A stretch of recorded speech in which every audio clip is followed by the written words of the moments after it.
The judge banged his heavy wooden gavel and ordered me to remove my Navy cross. The entire courtroom fell dead silent. My sister-in-law dabbed her dry eyes with a tissue and smirked from behind it. I did not argue. I said absolutely nothing. I simply unpinned the highest honor of my military career and laid it flat on the mahogany table. But what that corrupt judge and my traitorous family did not know was that taking off my medal was just the first step in a plan that would permanently destroy their lives and land them behind bars. Before I share how I destroyed their perfect lives, let me know where you are watching from in the comments below. Hit that like and subscribe button if you love seeing toxic people get exactly what they deserve. The air inside the Washington District Courtroom felt thick and sterile. I stood perfectly straight in my tailored black silk suit, my posture reflecting 20 years of strict naval discipline. At 38 years old, I had commanded intelligence units, thwarted international cyber attacks, and faced down foreign threats without breaking a single sweat. Yet here I was, standing in a civil court, watching my own flesh and blood try to legally strip me of my sanity, my wealth, and my dignity. Across the center aisle sat my older brother Marcus. He was 39, impeccably dressed in a custom Navy suit, playing the role of the deeply concerned and wealthy investment banker. Growing up, Marcus was my parents' golden child, the perfect son who could do no wrong. Beside him sat his wife Chloe. Chloe was a 34-year-old white social media influencer with blonde hair extensions and a profound talent for weaponizing her tears. Today she was giving the performance of a lifetime. Chloe gripped Marcus by the arm, trembling her shoulders, as if she were in actual physical danger. She buried her face in a lace handkerchief, letting out small theatrical sobs that echoed off the high vaulted ceiling of the courtroom. Her lawyer, a slick man with a booming voice and a predatory stance, pointed an accusing finger directly at me. "Your Honor, my client is severely distressed," the lawyer announced loudly. "She is a fragile mother of two, and she is currently experiencing extreme emotional trauma due to the defendant's intimidating demeanor. We respectfully request that the defendant be ordered to remove her military decorations. That Navy Cross is an aggressive display of military authority, and it is being used to psychologically terrorize my client." I stared at the lawyer, my face a mask of absolute calm. "A Navy Cross is not a prop. It is a recognition of extreme valor awarded to me by the President of the United States after my unit dismantled a global money laundering syndicate in a highly classified operation. I had bled for that medal. I had lost good friends for that medal. And now a woman who spent her days filming makeup tutorials was claiming my medal was a weapon of psychological warfare. It was a classic display of weaponized fragility designed to make the strong, independent black woman look like a dangerous threat. I shifted my gaze to Judge Sterling. He sat high on his bench, peering down at me over his gold-rimmed reading glasses. Judge Sterling was a fixture in the Washington elite circle, a frequent golf partner of my father, and a man whose offshore bank accounts I already knew were hiding incredibly dark secrets. He leaned forward, his expression full of fake sympathy for Chloe and thinly veiled contempt for me. "Miss Jackson," Judge Sterling said, his voice dripping with condescension, "this is a civil dispute regarding your mental fitness to manage the family trust. This is not a military tribunal. I must agree with the plaintiff's counsel. Your display of military hardware is unnecessary and clearly agitating your sister-in-law. Please remove the medal immediately or I will hold you in contempt of court." A low murmur rippled through the gallery behind me. Even my own lawyer stiffened, opening his mouth to object to the blatant disrespect. I held up a single hand, stopping my lawyer instantly. "In the military, you learn to read the battlefield before you strike.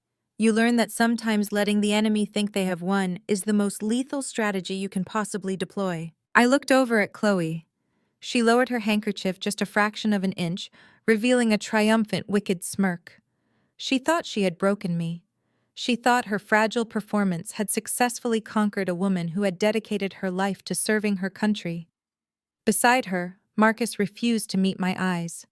He stared at the floor, a coward hiding behind his wife's performance because he was too weak to fight his own battles. Slowly and deliberately, I raised my hands to my left lapel. The courtroom was so quiet you could hear the rustle of my silk suit.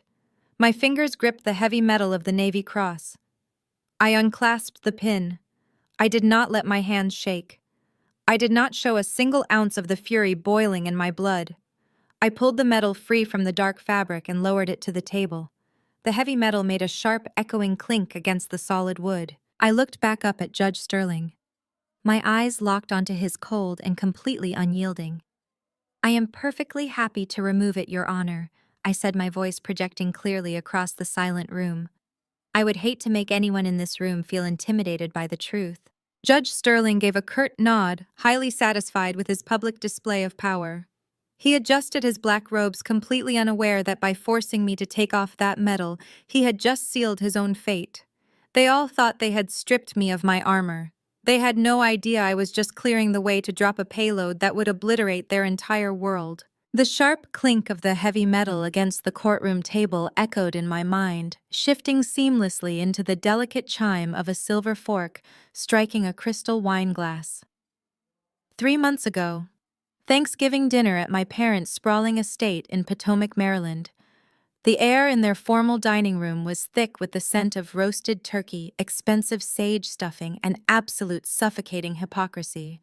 I sat near the far end of the long mahogany table, perfectly still, watching the performance unfold. My mother, Vivian, sat at the head of the table like a queen presiding over her royal court. She wore a custom-tailored emerald gown that matched the meticulously curated decor of her home. Vivian was a master of the Washington social scene, a woman who treated every family gathering not as a moment of connection, but as a high-stakes political fundraiser where appearances were the only currency that mattered.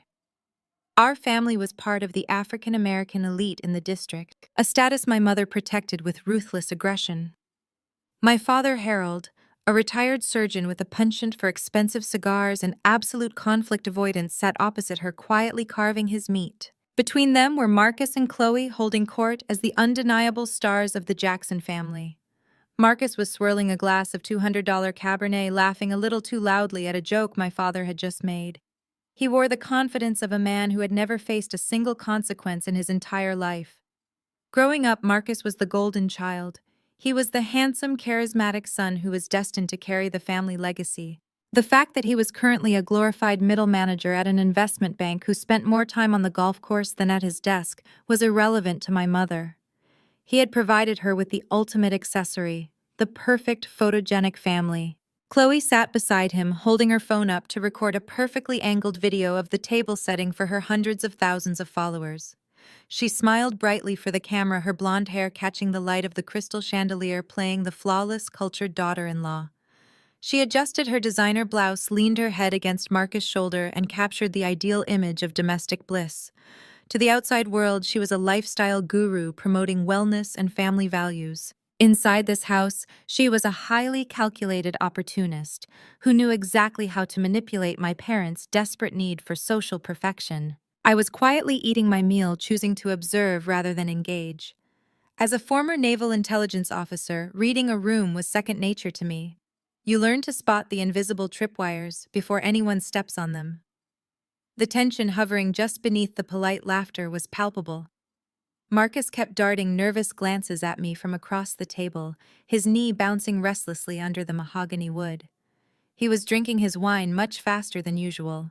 Chloe kept touching his arm in a way that screamed calculated reassurance rather than genuine affection. They had a plan. I could feel the ambush coming before anyone even cleared their throat. It started when the catered waitstaff cleared the main course plates and brought out the dessert.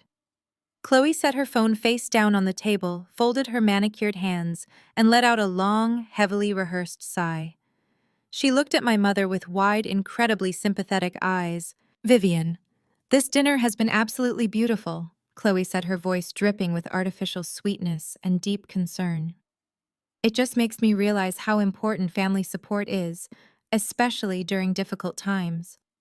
We have so much to be thankful for, but we also have a responsibility to look out for the people we love when they cannot look out for themselves." My mother leaned forward, her interest instantly piqued by the dramatic tone. "Whatever do you mean, Chloe?" Is everything all right with the children? Oh, the kids are perfect, Chloe replied, placing a hand delicately over her heart. It is actually Nia we have been worrying about. Marcus and I have been talking for weeks, and we are just so deeply concerned about her mental health. The room went completely still. My fork froze halfway to my mouth. I slowly lowered it, locking my gaze on my sister-in-law. Chloe did not look at me. She kept her focus entirely on my parents, playing the role of the deeply burdened, caring family member to absolute perfection. Marcus has been losing sleep over it. Chloe continued, her voice trembling slightly to add the right amount of vulnerability.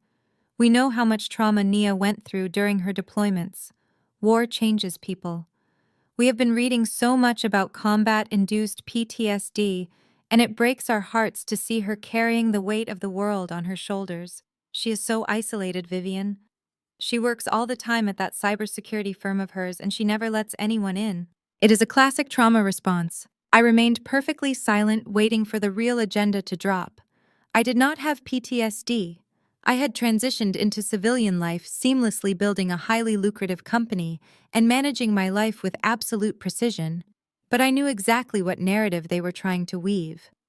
Chloe was using therapy buzzwords to sound compassionate while actively painting me as an unstable, broken veteran. And there it was, the strike. That is why we think it is completely unfair to force Nia to continue managing the family trust. Chloe announced, her eyes shimmering with manufactured tears. $15 million is a massive financial burden. The stress of monitoring markets, handling investments, and dealing with that kind of wealth is simply too much for someone battling severe military trauma. It is dangerous for her health. Marcus and I want to step up. We want to take over the management of the trust, so Nia can finally rest and focus on getting the psychiatric help she so desperately needs. We just want her to be safe. The sheer audacity of the pitch was breathtaking. They were executing a hostile takeover of the $15 million family trust right over dessert. They were using my distinguished military service as a weapon to brand me mentally incompetent.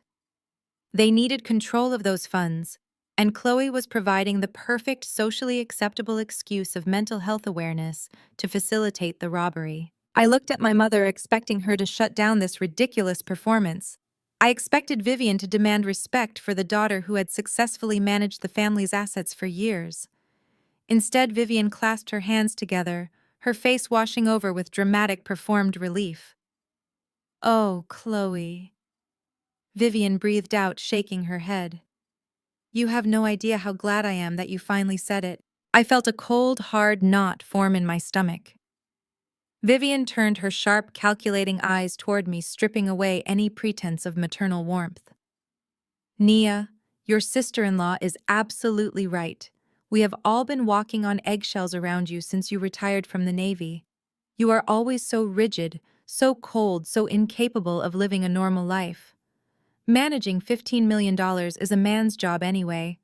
It requires a level of economic strategy and level-headedness that Marcus possesses." Vivian waved her hand dismissively in my direction. "Marcus has a business degree. He is a vice president at his bank. He has a wife and children to secure a future for. You are a 38-year-old single woman living alone with the ghosts of a war zone. You have no husband, no children, and no real future to build for this family. It is time to hand over the reins. Let your brother do what he was born to do." The betrayal stung, sharp and precise. They were rewriting history to fit their greedy narrative, entirely willing to declare me insane just to give the golden child access to the vault. I did not blink. I did not raise my voice.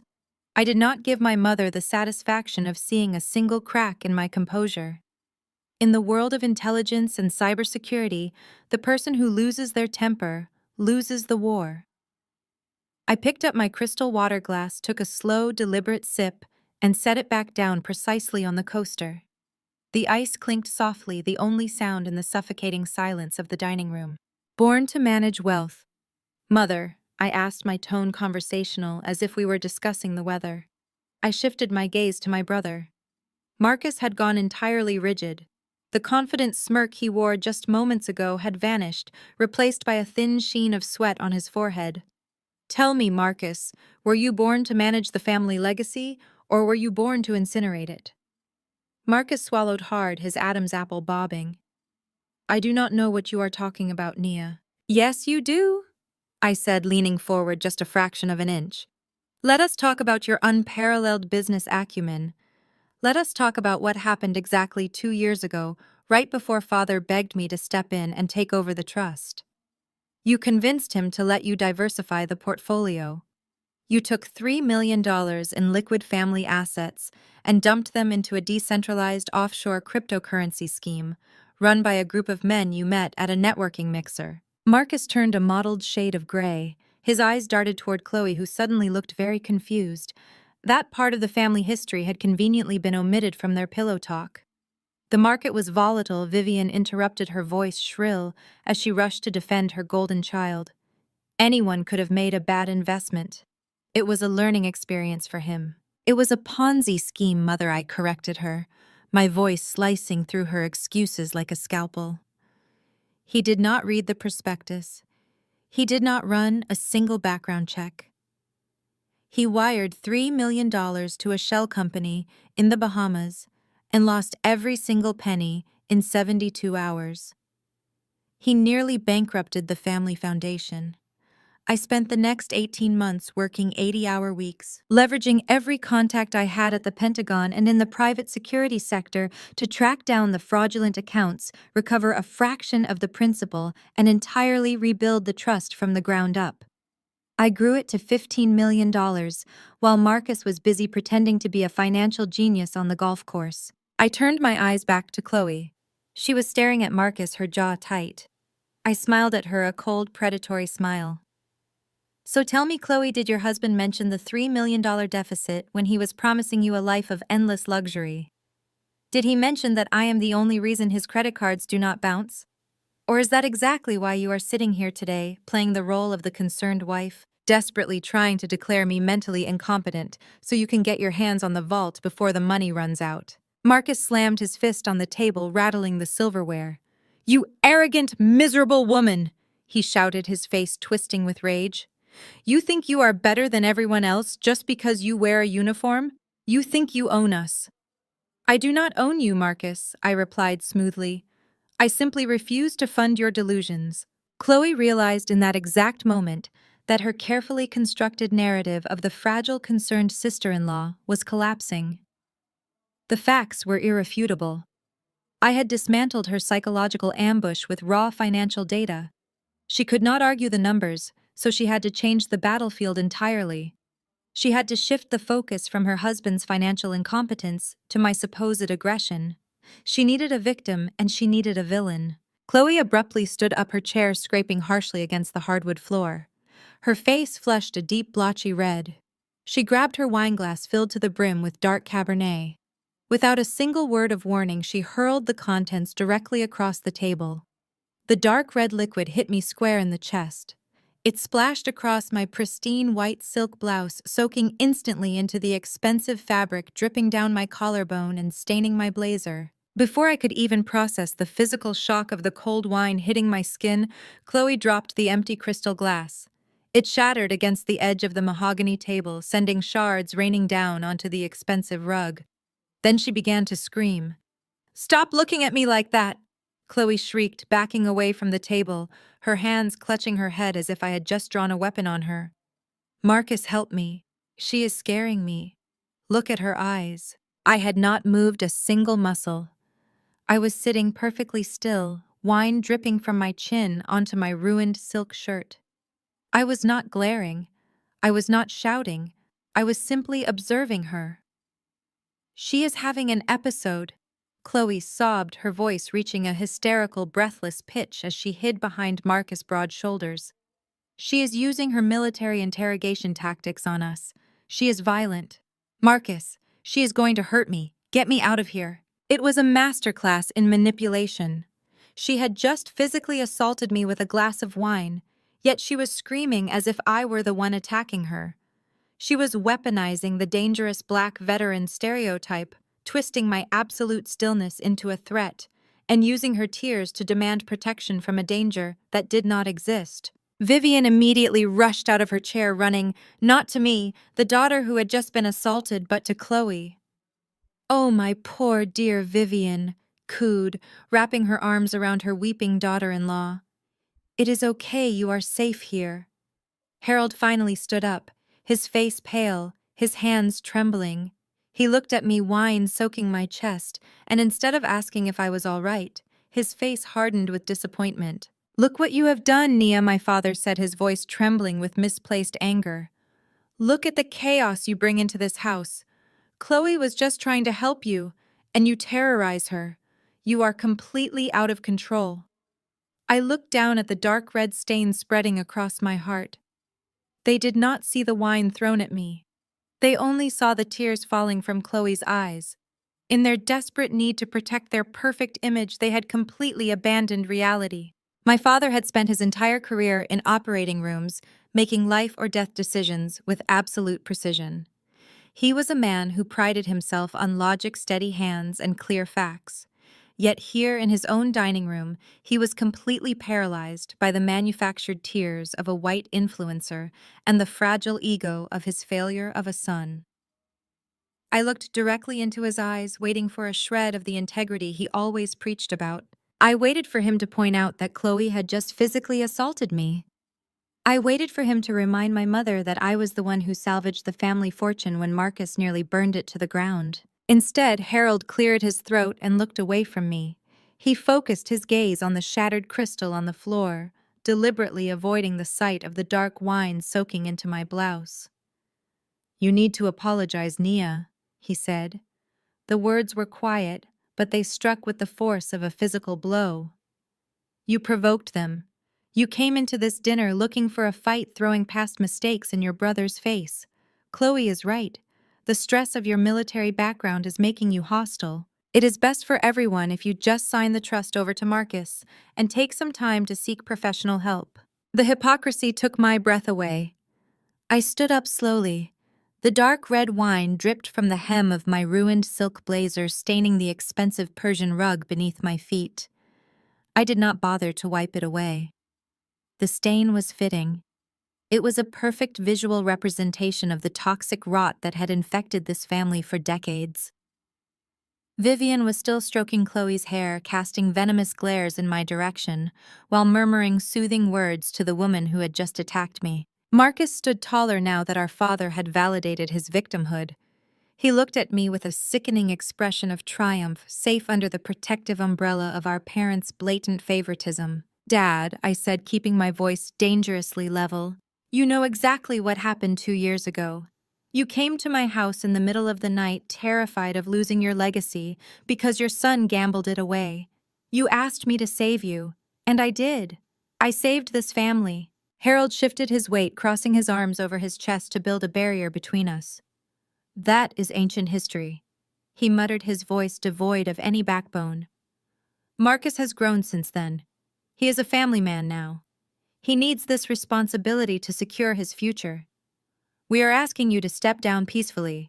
If you refuse, you leave us no choice but to support Marcus and Chloe in taking legal action to protect the estate from your instability." They were threatening me. My own parents were threatening to drag me into a courtroom and declare me mentally unfit, all to protect the golden child from the consequences of his own financial incompetence. They were perfectly willing to destroy my reputation, jeopardize my national security clearance, and ruin my company just to maintain the illusion of Marcus as the perfect heir. I looked at the four of them: Vivian with her ruthless social ambition, Harold with his pathetic cowardice, Marcus with his unearned arrogance, Chloe with her weaponized tears. They were not my family. They were a liability. And in my line of work, you eliminate liabilities before they compromise the mission. I did not shout. I did not cry. Crying was for people who relied on pity to win their battles. I picked up my purse from the back of my chair. I pulled a crisp white linen napkin from the table and deliberately wiped the wet wine from my hands. I tossed the stained cloth directly onto Marcus' empty dessert plate. "You want the trust?" I said, my voice echoing coldly in the quiet dining room. "You want to drag my name through the mud and use my military service as a weapon against me? Fine. But understand this very clearly. You are not dealing with a fragile woman you can bully into submission. You are dealing with a former intelligence officer. I do not play family games. I play to win, and when I am done there will be nothing left of this perfect little illusion you have built. I turned my back on them and walked out of the dining room. I heard my mother gasp, deeply insulted by my absolute refusal to bow to her authority. I heard Marcus mutter something cowardly under his breath. I did not stop. I walked through the grand foyer, my heels clicking sharply against the marble floor, and pushed open the heavy mahogany front door. The cold November air hit my face the moment I stepped outside. The icy wind bit into my wine-soaked clothes, but I welcomed the chill. It cleared my head. It sharpened my focus. I walked down the sweeping driveway to my car, the crisp crunch of gravel under my boots marking the final end of my ties to the Jackson family. I unlocked my car and slid into the driver's seat. The quiet hum of the engine filled the night. I sat there for a moment, gripping the leather steering wheel. They thought they had backed me into a corner. They thought a lawsuit and a smear campaign would force me to surrender the $15 million trust. They had no idea. They had just declared war on a woman who specialized in destroying high-level targets without leaving a single fingerprint behind. I reached into my bag and pulled out my phone. I bypassed my standard contacts and opened a heavily encrypted messaging application I had not used since my days at the Pentagon. I typed a single highly classified message to the lead investigator at my cybersecurity firm. Initiate a full financial sweep on Marcus Jackson and his wife Chloe. Dig into every offshore account, every hidden asset, and every business associate they have. They just made a fatal mistake, and I want everything we can use to bury them. I hit send. The screen glowed briefly in the dark car before going black. I shifted the car into drive and pulled away from the estate, leaving my treacherous family behind. The silent war had officially begun, and I was going to ensure they lost absolutely everything. The morning sun glared off the floor-to-ceiling windows of my cybersecurity firm in downtown Washington. Aegis Cyber Solutions was my fortress. Every pane of glass was soundproofed, every server encrypted with military-grade architecture, and every employee vetted through rigorous background checks. It was an empire built on absolute control and undeniable facts, exactly the opposite of the Jackson family dynamic. I was reviewing the preliminary financial dossiers my investigative team had pulled overnight when the heavy glass door to my private suite violently swung open. Marcus barged past my executive assistant, his chest heaving as if he had sprinted all the way from Potomac. The pristine, confident investment banker from the night before was entirely gone. His tie was loosened, his designer shirt was wrinkled at the collar, and dark circles bruised the skin beneath his panicked eyes. He looked exactly like what he was, a cornered animal. My assistant stepped into the doorway, her hand hovering over the silent alarm beneath her clipboard. "I am so sorry, Captain Jackson," she said, her voice steady but alert. He bypassed the reception desk before security could intercept. I raised a single hand, signaling her to stand down. "It is fine, Sarah. Close the door behind you. Hold all my calls." The thick glass door clicked shut, sealing Marcus and me in absolute silence. He marched directly to my desk, his breathing ragged, and slammed a thick manila folder onto the pristine mahogany surface. The heavy thud echoed in the quiet room. "Sign it!" Nia Marcus demanded, his voice cracking with a mixture of false authority and raw desperation. I did not flinch. I did not even look at the folder. I kept my eyes locked on his face, studying the erratic pulse throbbing at his temple and the fine tremor shaking his hands. "You look terrible, Marcus," I said mildly, leaning back in my ergonomic leather chair. "Did you not sleep well after your magnificent performance at dinner?" "Cut the attitude," he snapped, slamming his palm flat against the legal documents. "These are the trust transfer papers. Our parents already signed their portions of the addendum this morning. You are the only signature missing. Sign the damn papers and hand over the $15 million so we can all move on from this nightmare." I picked up my silver-engraved pen, holding it loosely between my fingers. I let the silence stretch, watching the way he shifted his weight from foot to foot. If I was truly suffering from severe mental instability, As you and your wife so passionately claimed last night, any signature I provide would be legally void under duress and diminished capacity. But we both know this has absolutely nothing to do with my mental health. I dropped the pen. It hit the desk with a sharp clatter. I leaned forward, resting my forearms on the cool surface. So tell me the truth, little brother. Why are you sweating through a $3,000 suit at 9 in the morning? Why are you bypassing the family attorneys and storming into my office like a man with a gun to his head? Marcus squeezed his eyes shut, his broad shoulders suddenly sagging. The aggressive posture dissolved, leaving behind a terrified boy who had spent his entire life being bailed out by other people. You do not understand, he whispered, his voice dropping to a frantic, breathless pitch. I need that money, Naya. I need it today. I already know about the $3 million you lost in the crypto scheme, I reminded him coldly. The trust has recovered. You are cut off from the primary accounts. Your lifestyle is secure as long as you live within your bank salary. It is not just the $3 million, Marcus choked out, gripping the edge of my desk so hard his knuckles turned white. The confession tore out of him ragged and ugly. That was just the beginning. I tried to win it back. I thought if I could just leverage a larger position, I could replace the missing funds before mother and father noticed.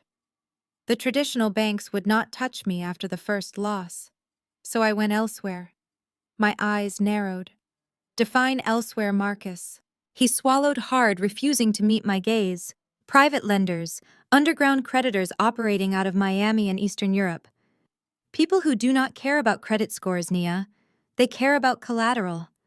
I borrowed $5 million to cover the margins on a massive short sell. I was so sure the market would crash. I was so sure I could double the money, pay them back, and return the $3 million to the trust. And you lost it all, I stated. It was not a question. It was a mathematical certainty. Every single cent, he confessed, a tear finally spilling over his eyelashes. And these people, Nia, they do not send collection letters. They send pictures of my house. They sent a photo of Chloe walking to her yoga studio. They told me I have 48 hours to wire the $5 million plus exorbitant interest, or they will start liquidating my assets themselves. And they made it very clear they do not mean my bank accounts. I sat perfectly still, absorbing the sheer magnitude of his stupidity. The golden child had mortgaged his life to dangerous, unregulated lenders because his ego could not handle admitting a financial loss. And Chloe, I asked, my tone razor sharp. Does the grieving, terrified wife know that her husband has put a target on her back? Marcus let out a bitter, broken laugh that sounded more like a sob. Of course she knows. They sent the photos directly to her phone last week. That is why we orchestrated the dinner last night. That is why she threw the wine. We needed an excuse to force you out immediately. I watched him closely. And how did she react when she found out the man providing her perfect lifestyle was in massive debt? She gave me an ultimatum, Marcus said, his voice hollowing out into pure defeat. She did not care about the danger, Nia. She only cared about the money. She told me that if I do not get control of the $15 million trust today, she is taking the kids. She is going to file for an emergency divorce, take my sons back to her hometown, and expose my debts to the public. She will destroy my career, ruin the family name, and take the only grandchildren mother and father have ever cared about. She knows mother will do absolutely anything to keep those mixed-race, photogenic grandchildren in the country club photos. Chloe is using the kids as leverage to force mother and father to pressure you into signing. The puzzle pieces locked together with flawless, horrifying precision. Chloe was not a victim. She was the ultimate opportunist. She realized Marcus was a sinking ship, so she demanded access to my life raft. If she got the trust, she would pay off the $5 million, take the remaining $10 million for herself, and secure her luxurious lifestyle. My parents were so desperate to keep the illusion of the perfect family intact, so terrified of Chloe taking away their prized grandchildren, that they were entirely willing to sacrifice my sanity and my freedom to appease her. I looked at the legal folder on my desk. Then I looked up at the pathetic, trembling man standing before me. You want me to hand over $15 million? I said, my voice dropping to a deadly quiet register, so you can pay off $5 million to violent creditors and hand the rest to a woman who is actively holding your children hostage for a payout. Nia, please. Marcus begged, tears openly streaming down his face. He actually fell to his knees, his designer suit pooling on my office floor. You have to save me. If I do not wire the funds, these people will ruin me. Chloe will leave me. Mother and father will never survive the public scandal. You are the strong one. You always fix things. Just sign the paper. Let me have the trust. I will pay you back, I swear. I stared down at him. A 40-year-old man kneeling on the floor begging the sister he had just tried to institutionalize to save his life. There was no remorse for throwing wine in my face. There was no apology for trying to brand me with combat trauma. There was only the selfish, parasitic need to consume my resources to mask his failures. I reached out and placed my hand firmly on top of the manila folder. Marcus let out a breathless sigh of relief, thinking he had won. Thinking the loyal, protective military sister was going to fall on the grenade to save the family.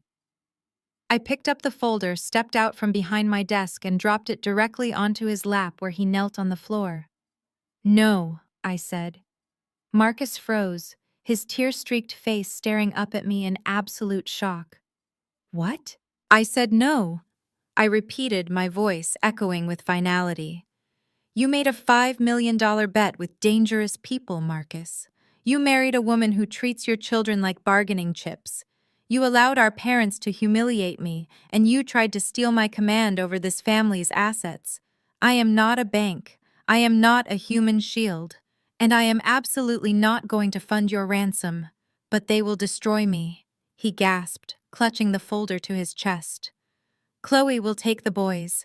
Then I suggest you call a good divorce lawyer and start liquidating your vintage car collection, I replied, walking to the door and pulling it open.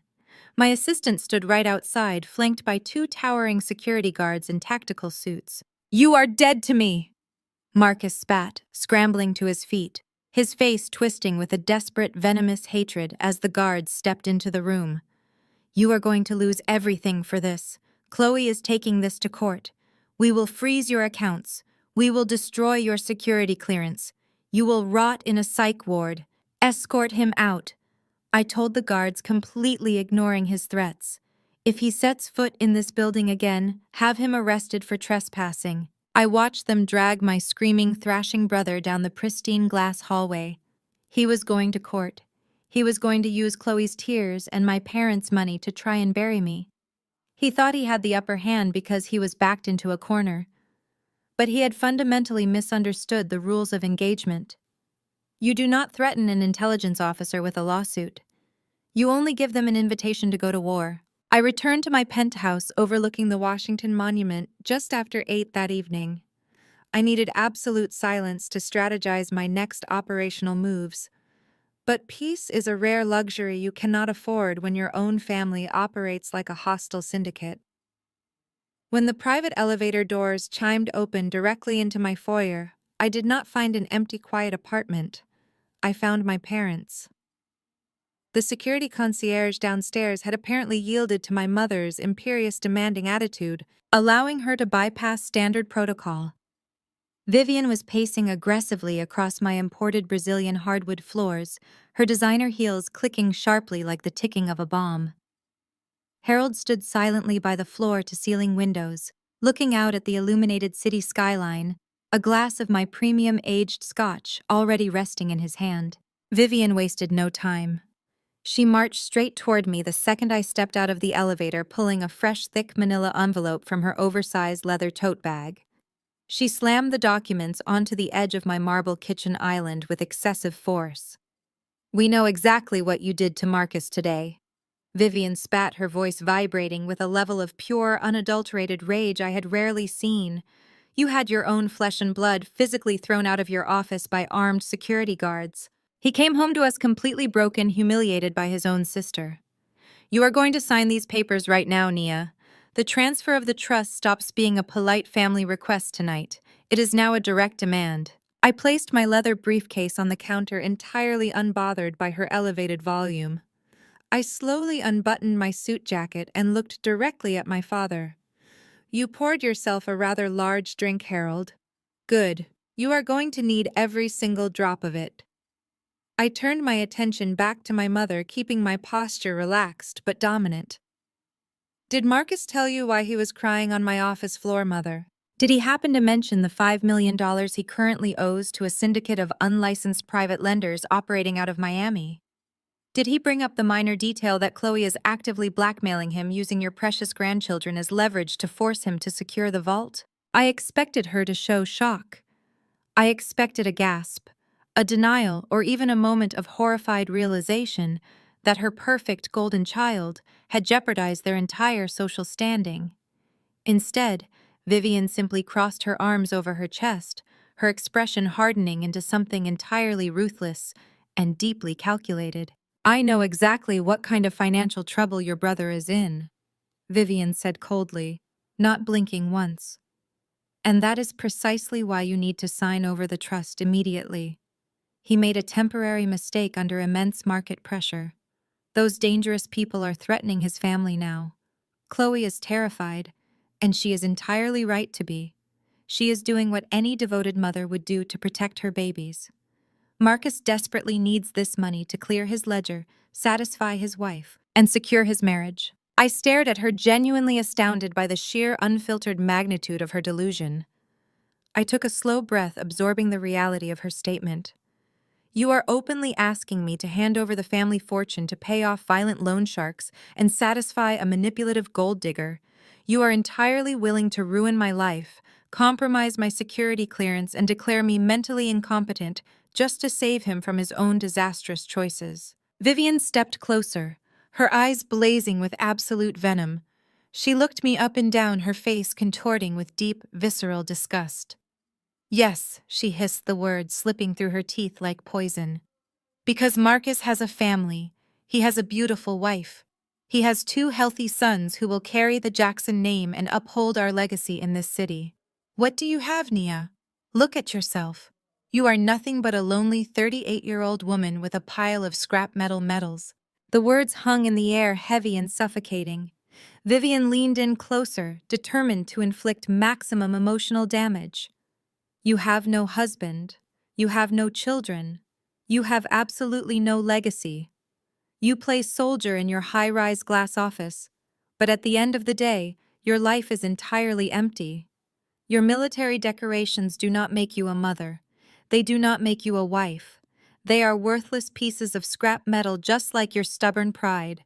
You think your career makes you superior, but you are a barren, bitter woman who is trying to destroy the only real family Marcus has built. The cruelty in her voice was absolute.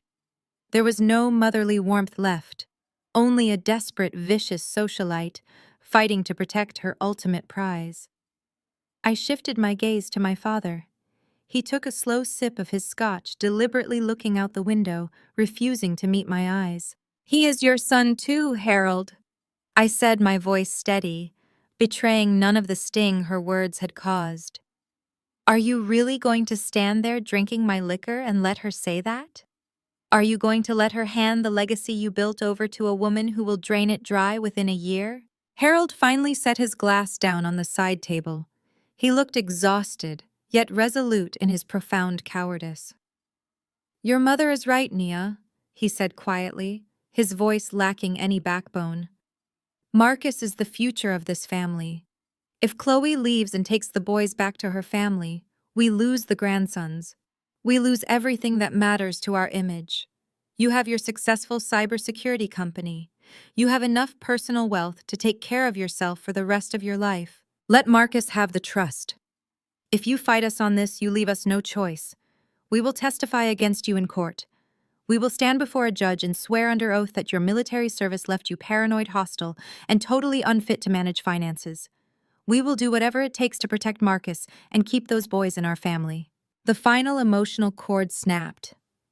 The last remaining ounce of loyalty I held for the people who gave me life evaporated into the cold air of the penthouse.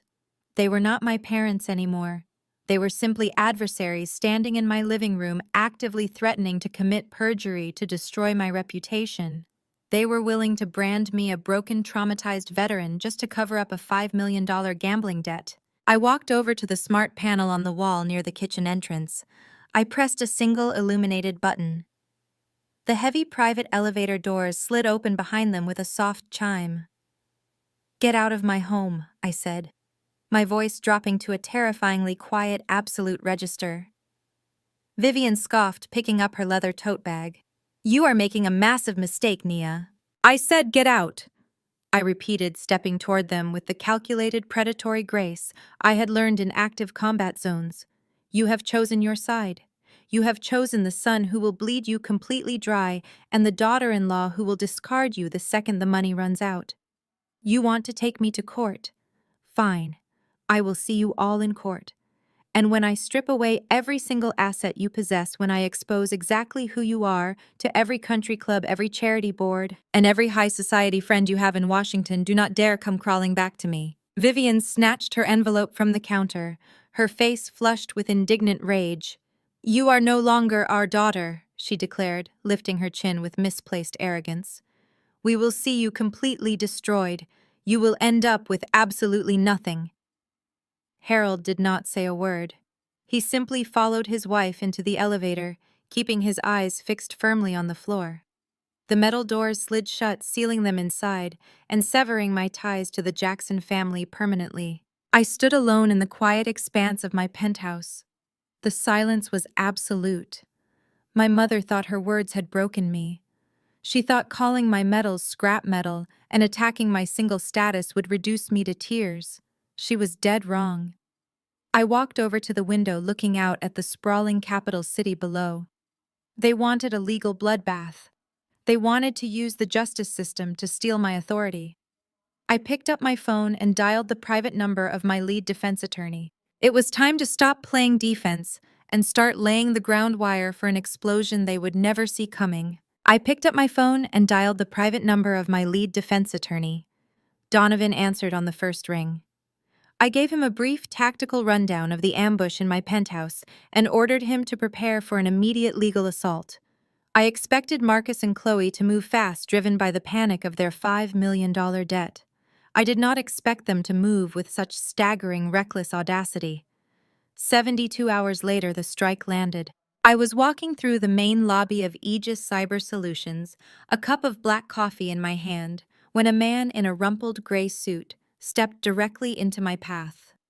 My security detail instantly tensed, but the man simply thrust a thick manila envelope toward my chest.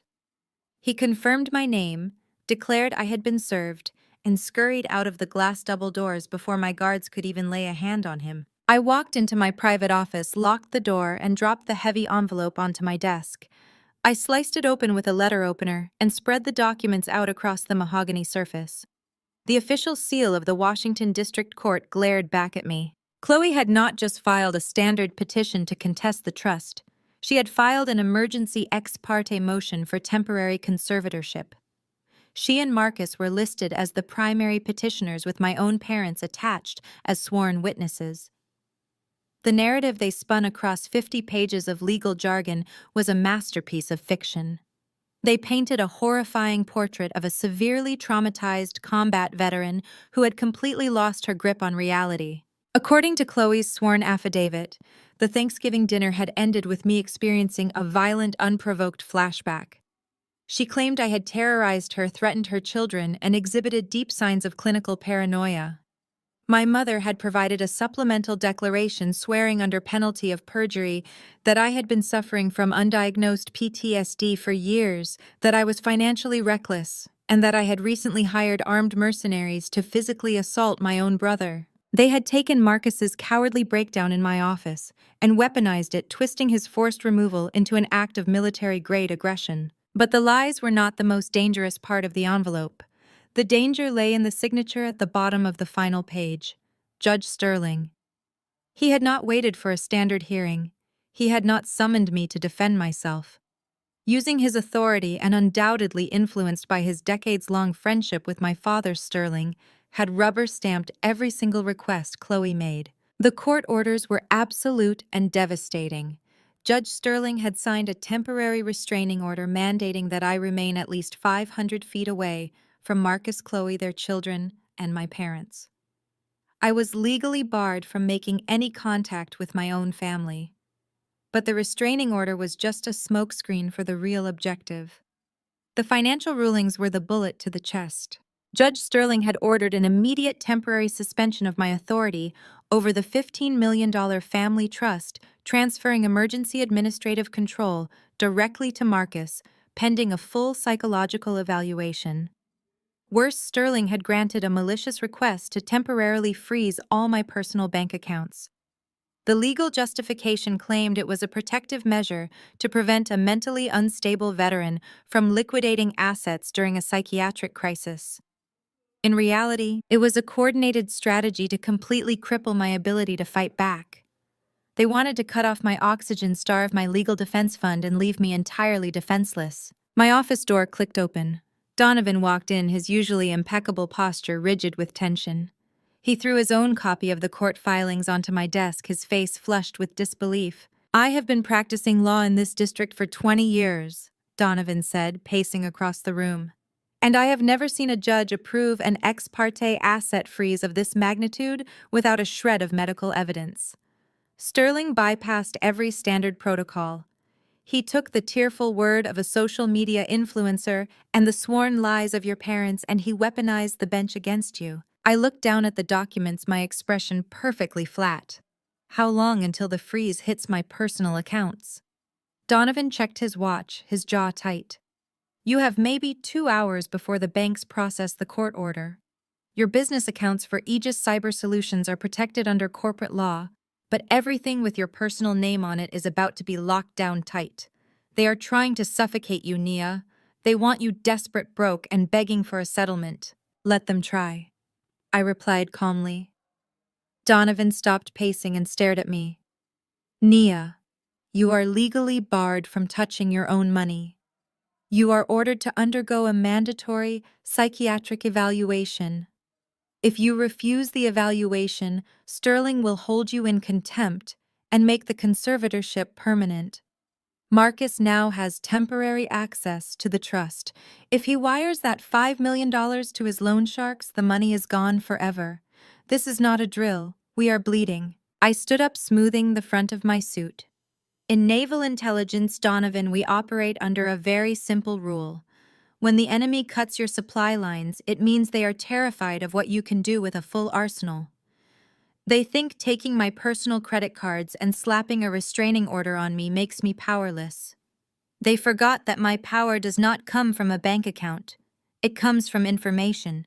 I walked over to my secure terminal and logged into my offshore emergency reserves, quietly routing funds through encrypted channels before Sterling's order could take effect. Then I turned back to my lawyer. "File an immediate appeal on the personal asset freeze I instructed. Tie up Marcus's temporary access to the trust with as much legal red tape as you can manufacture. Demand an independent auditor review the trust before a single cent can be dispersed. Buy me exactly 48 hours. Donovan frowned, pulling a notepad from his briefcase. "I can file injunctions to slow Marcus down, but Sterling will shoot them down eventually. He is clearly in Harold's pocket. What are you going to do in 48 hours? "I am going to stop playing by civilian rules," I said, picking up the court order and staring at the judge's signature. "My family wants to treat me like a dangerous military operative. It is time I gave them exactly what they asked for. I am not going to fight Marcus and Chloe. I am going to rip the head off the snake that just signed this court order." The legal ambush was designed to break me, to force me into a defensive crouch while they looted the family legacy. They believed the court system was their ultimate shield. They did not realize that I had spent my entire career dismantling corrupt systems from the inside out. I did not need my personal bank accounts to wage this war. I just needed my clearance, my network, and the absolute certainty that Judge Sterling had secrets much darker than a biased ruling. I dismissed Donovan and sat back down at my desk, the silence of my office wrapping around me like armor. The battle lines were drawn. My family had officially fired the first shot, and they had used a corrupt federal judge to pull the trigger. It was a bold, ruthless move, but it was also sloppy. And in my world, Sloppy always gets you killed. The absolute silence of my office was shattered less than an hour later.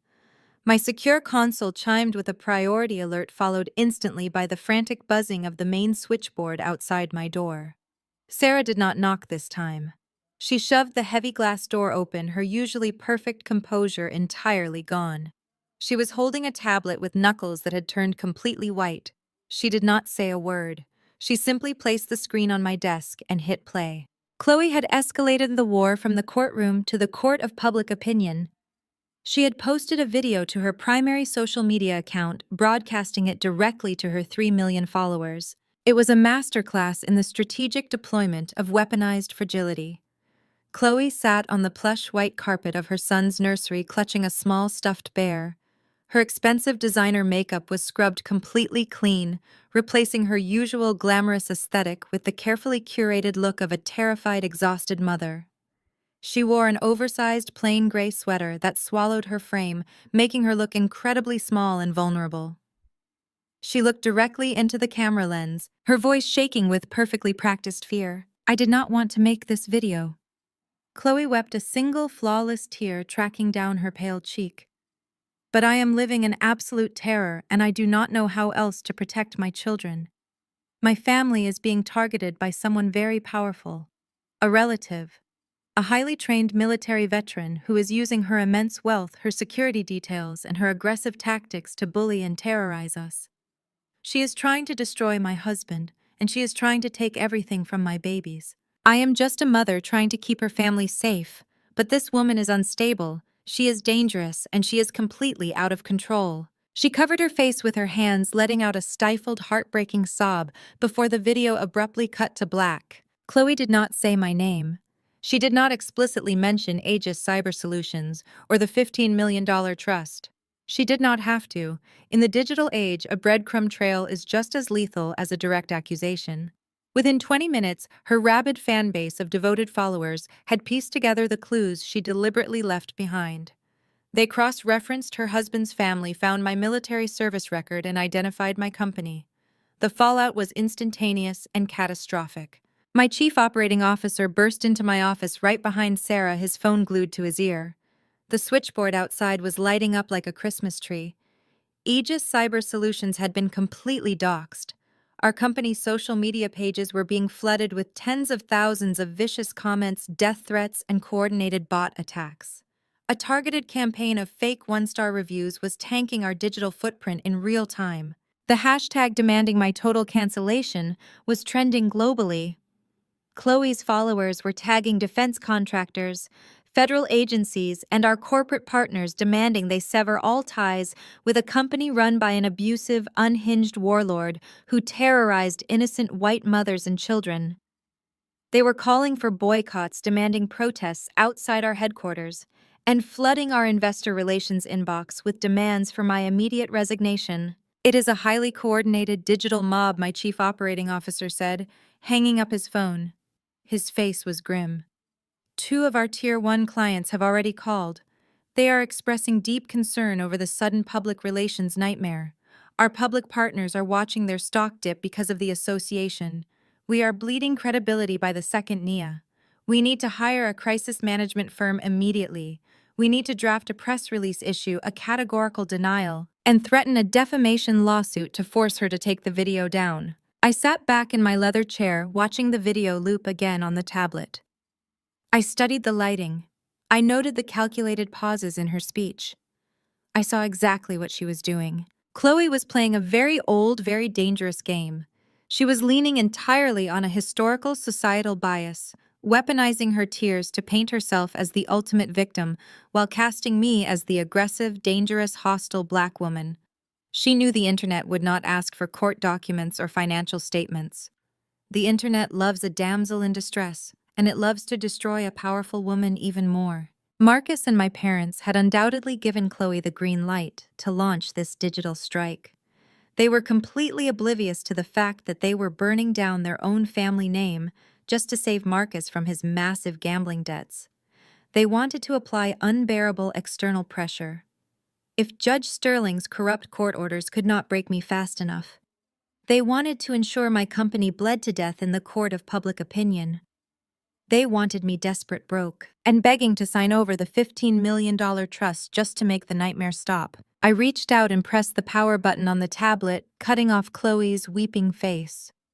"We are not hiring a crisis management firm," I said, my voice projecting absolute, unshakable authority. "We are not issuing a press release, and we are certainly not sending a cease and desist letter.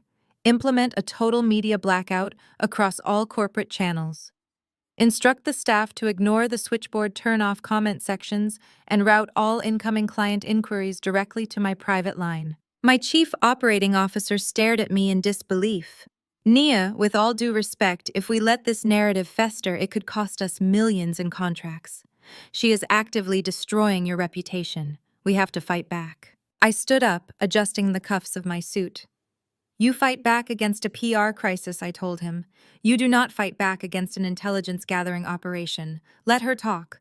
Let Chloe post every single lie she wants. Let her followers scream and let the media run wild with the story." I walked over to the floor-to-ceiling window, looking down at the street below, where a news van was already pulling up to the curb. Chloe thought she was playing three-dimensional chess. She thought her viral video was a checkmate. But she had fundamentally misunderstood the nature of the war she had just started. "Every digital footprint she creates is a piece of evidence," I continued, my eyes tracking the reporters setting up their cameras on the sidewalk. "Every tear she sheds for the camera is an admission of guilt when placed next to the truth. She wants a public spectacle. She wants noise. But noise is just a diversion. While she is busy rallying a digital mob that has absolutely zero subpoena power, I am going to quietly dismantle the foundation her entire life is built upon." I turned away from the window and looked at my team. The panic in the room was palpable, but my absolute calm demanded their obedience. "Lock down the building," I ordered. "Let them scream outside our doors. The real battle is not happening on social media.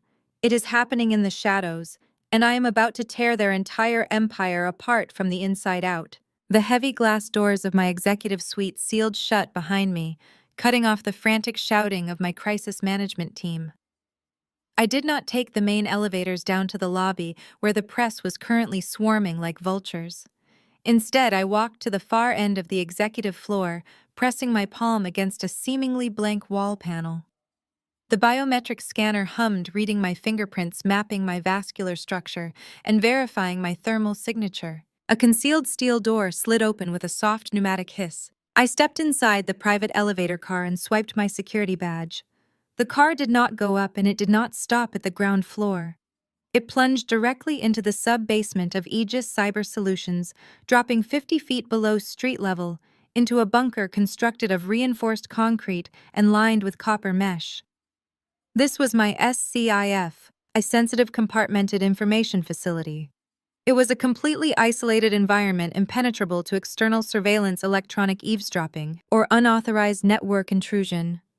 This was where the civilian CEO ceased to exist, and the naval intelligence officer took absolute command. The elevator doors parted, revealing a cold, dimly lit room dominated by banks of high-powered servers and a massive wall of curved tactical monitors. I walked over to the primary command console and powered up the system. The screens flared to life, casting a stark blue glow across the quiet room. I bypassed the standard commercial servers, bypassing the civilian internet entirely. I routed my connection through a series of encrypted military proxies, masking my digital footprint in a labyrinth of ghost servers before pinging a highly secured satellite relay. I picked up the heavy black handset of the encrypted terminal. I dialed a sequence of 13 digits that did not exist on any public registry. The line clicked twice. There was no ringing.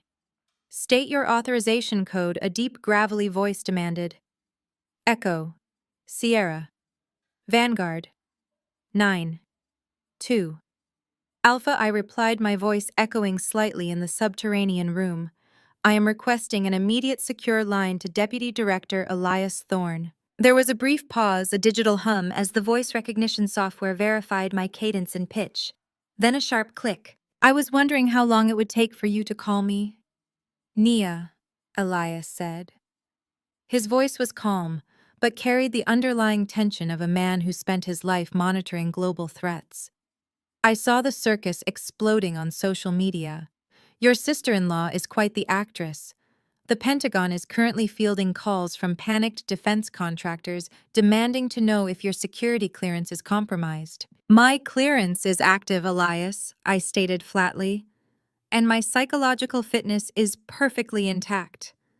What you are witnessing on social media is a synchronized smear campaign designed to distract from a massive financial vulnerability. My brother is underwater to a syndicate of unlicensed lenders to the tune of $5 million. He is trying to hijack my family trust to pay his ransom. But Marcus is an idiot. He does not have the strategic capacity to secure an ex parte asset freeze in federal court within 72 hours. Elias let out a low whistle. An ex parte asset freeze on a combat veteran with top secret clearance. That requires a judge with serious authority and a total disregard for standard judicial oversight. Exactly, I said, leaning closer to the monitors. Judge Sterling signed the order. He bypassed every medical protocol, ignored the lack of psychiatric evidence, and handed the keys to my entire life over to a man who is actively being hunted by loan sharks. A federal judge does not stick his neck out that far just to do a favor for his old country club buddy. Sterling is compromised. He is motivated by something far more powerful than my father's friendship. He is motivated by leverage, or he is motivated by money. I heard the rapid clacking of a mechanical keyboard on Elias's end of the line. You are asking me to deploy federal resources to investigate a sitting United States judge over a family dispute, Nia. You know the protocols. If I authorize a deep dive on Sterling without a formal warrant, I am crossing a massive line. If he is clean and he catches us snooping around his digital architecture, we both lose our careers. I am not asking for a favor, Elias, I reminded him, my tone dropping to a quiet, dangerous register. 3 years ago, when that cyber terror cell compromised the naval fleet coordinates in the Pacific, I was the one who found the back door. I wrote the patch that saved your entire division from a congressional hearing and a court-martial. I did not ask for a medal then. I am asking for my payment now. I need the full weight of your intelligence apparatus. I need you to unleash the hounds. The typing on his end stopped. The silence stretched between us thick with the weight of mutual respect and shared combat history. Elias and I had survived situations far more lethal than a domestic legal dispute. He knew I never exaggerated a threat, and he knew I never asked for help unless the target was critical. What are the operational parameters? Elias finally asked, his tone shifting from hesitant bureaucrat back to tactical commander. I pulled up a blank digital dossier on my screen. I want a complete financial forensic sweep on Judge Sterling.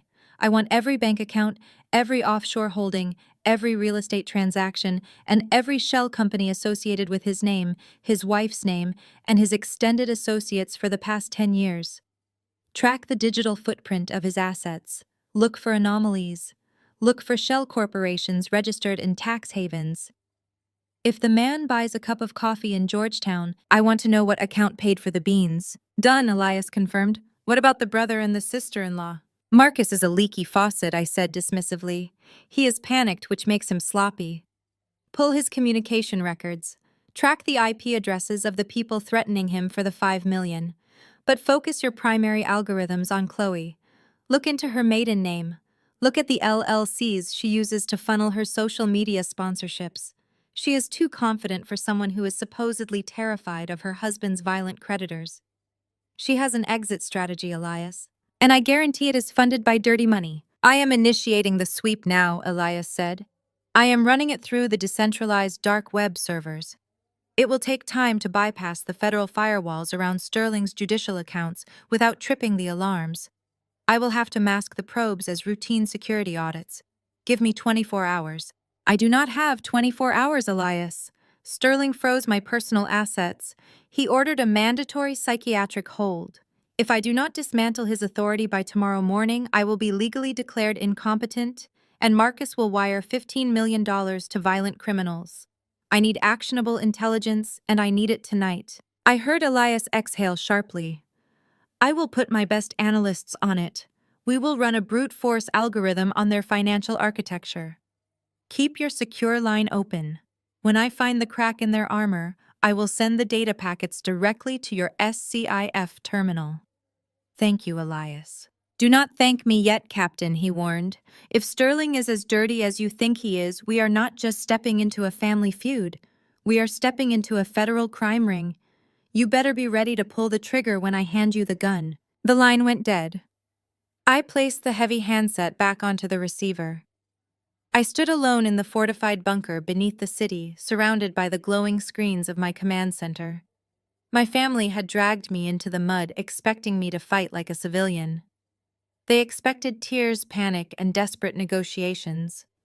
Instead, I had just locked target coordinates on their entire existence, utilizing a network of intelligence operatives capable of toppling foreign governments. The waiting game had begun, but I was not afraid.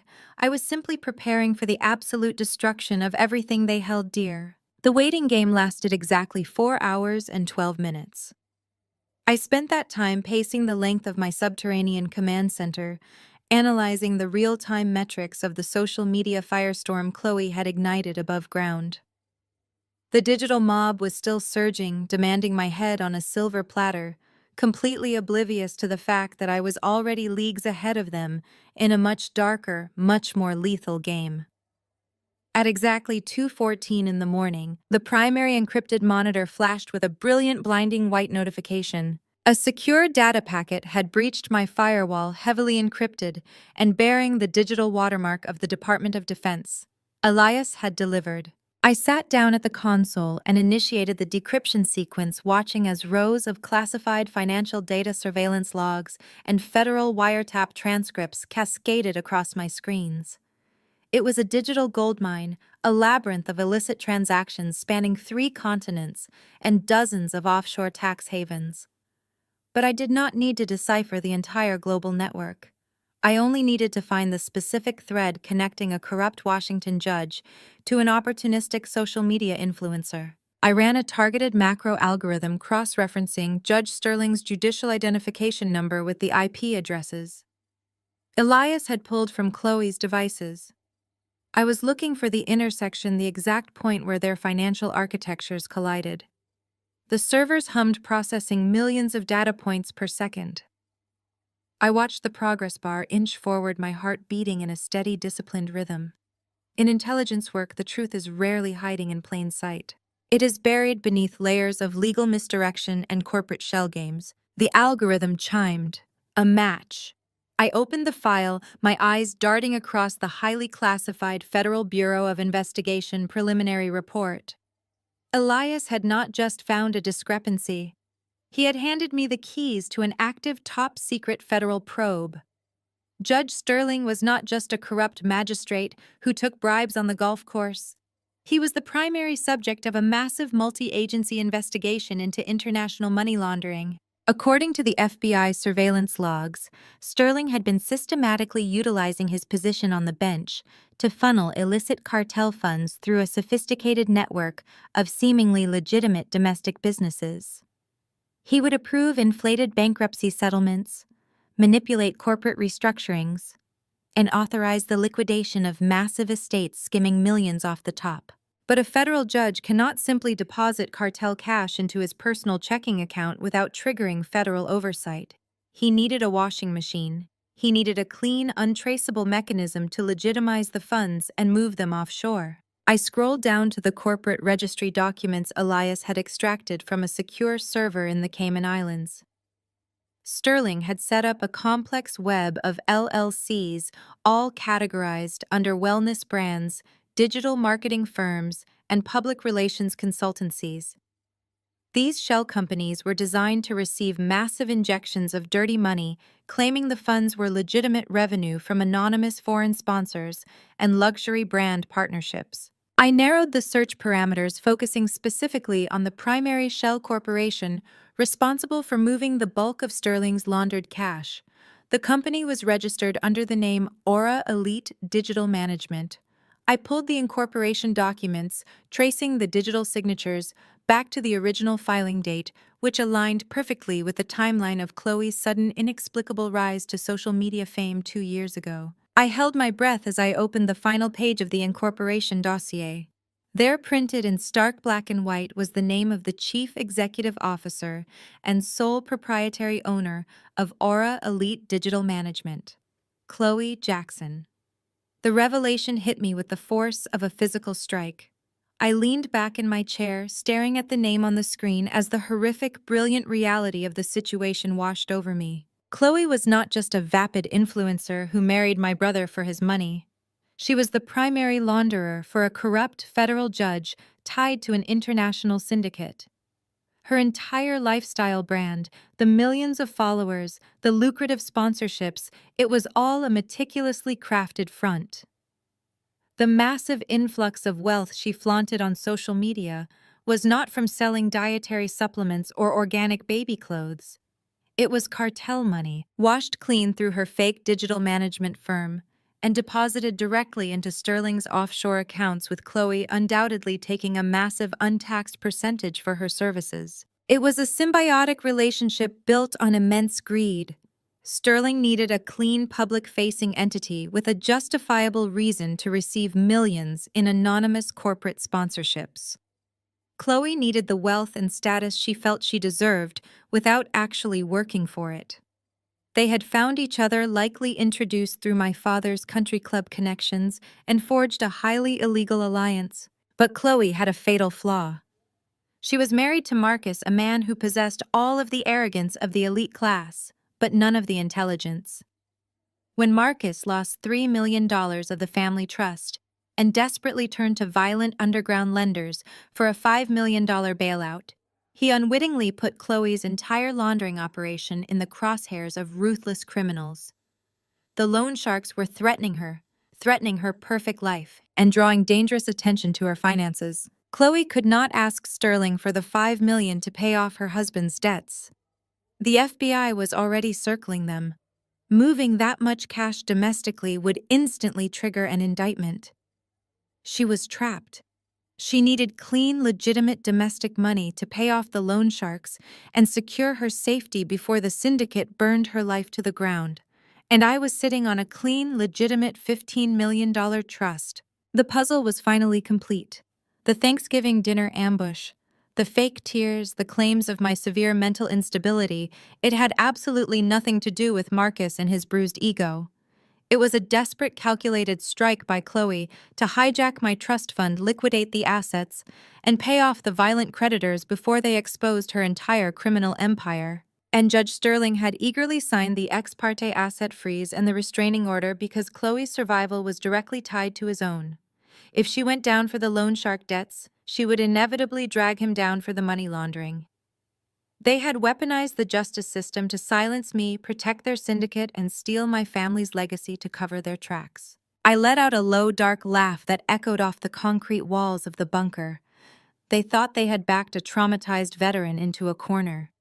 They had no idea they had just handed a former naval intelligence officer the exact coordinates to drop a nuclear warhead on their entire existence. I did not feel anger anymore.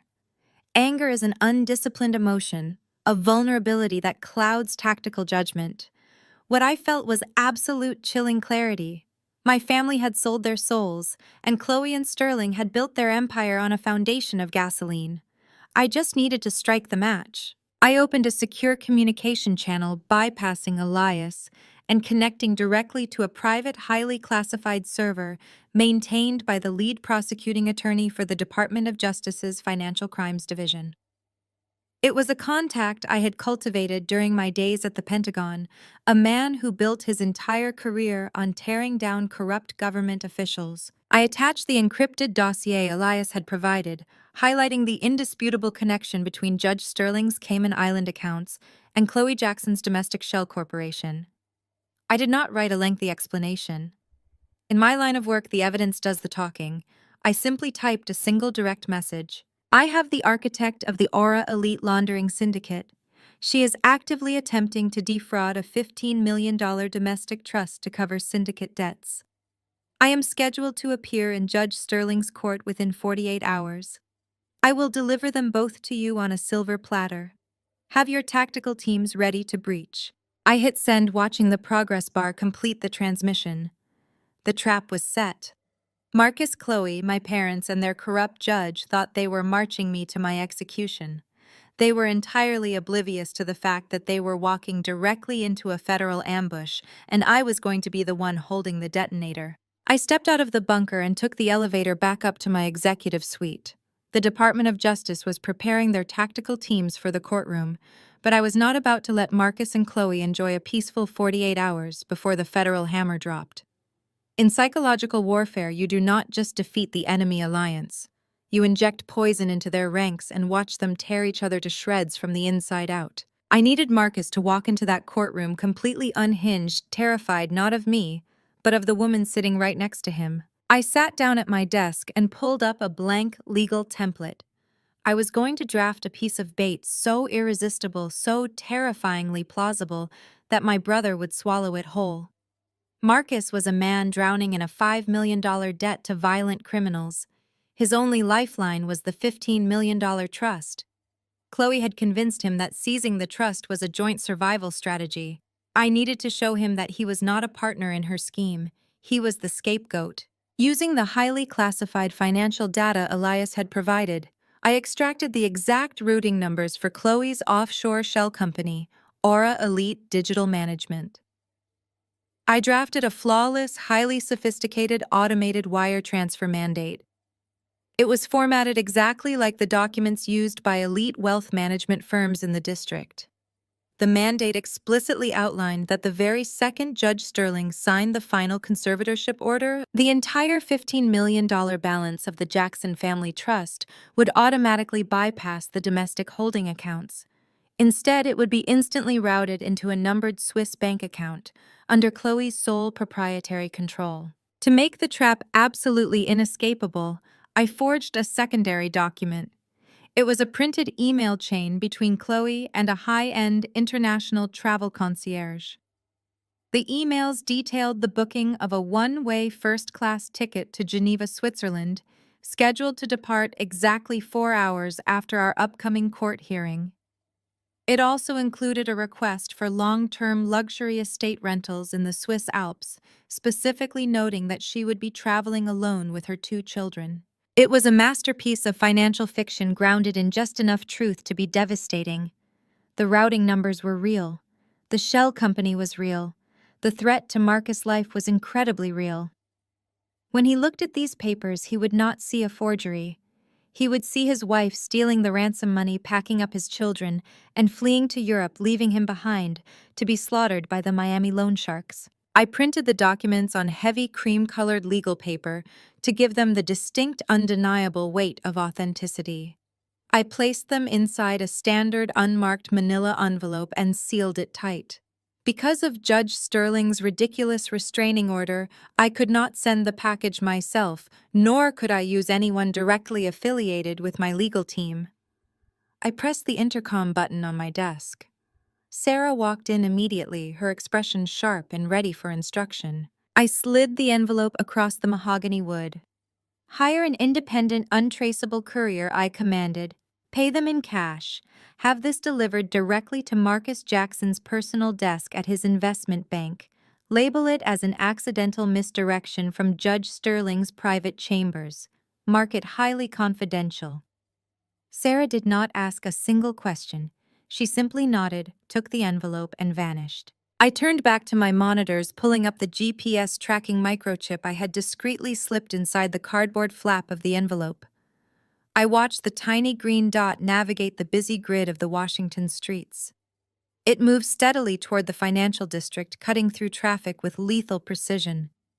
I leaned back in my chair, steepled my fingers, and allowed myself a cold, predatory smile. I could visualize exactly what was about to happen in that pristine banking office. Marcus was likely sitting at his desk right now, sweating through his expensive shirt, jumping at every shadow and terrified of every unlisted phone call. He was a man running out of time, clinging to the desperate hope that his wife was going to save him. Then a courier would drop a sealed envelope on his desk. He would see the seal of the judge's chambers. He would tear it open, expecting good news about the asset freeze. Instead, he would read his own death warrant. He would see the routing numbers. He would see the Swiss accounts. He would see the one-way ticket to Geneva. The realization would hit him with the force of a freight train.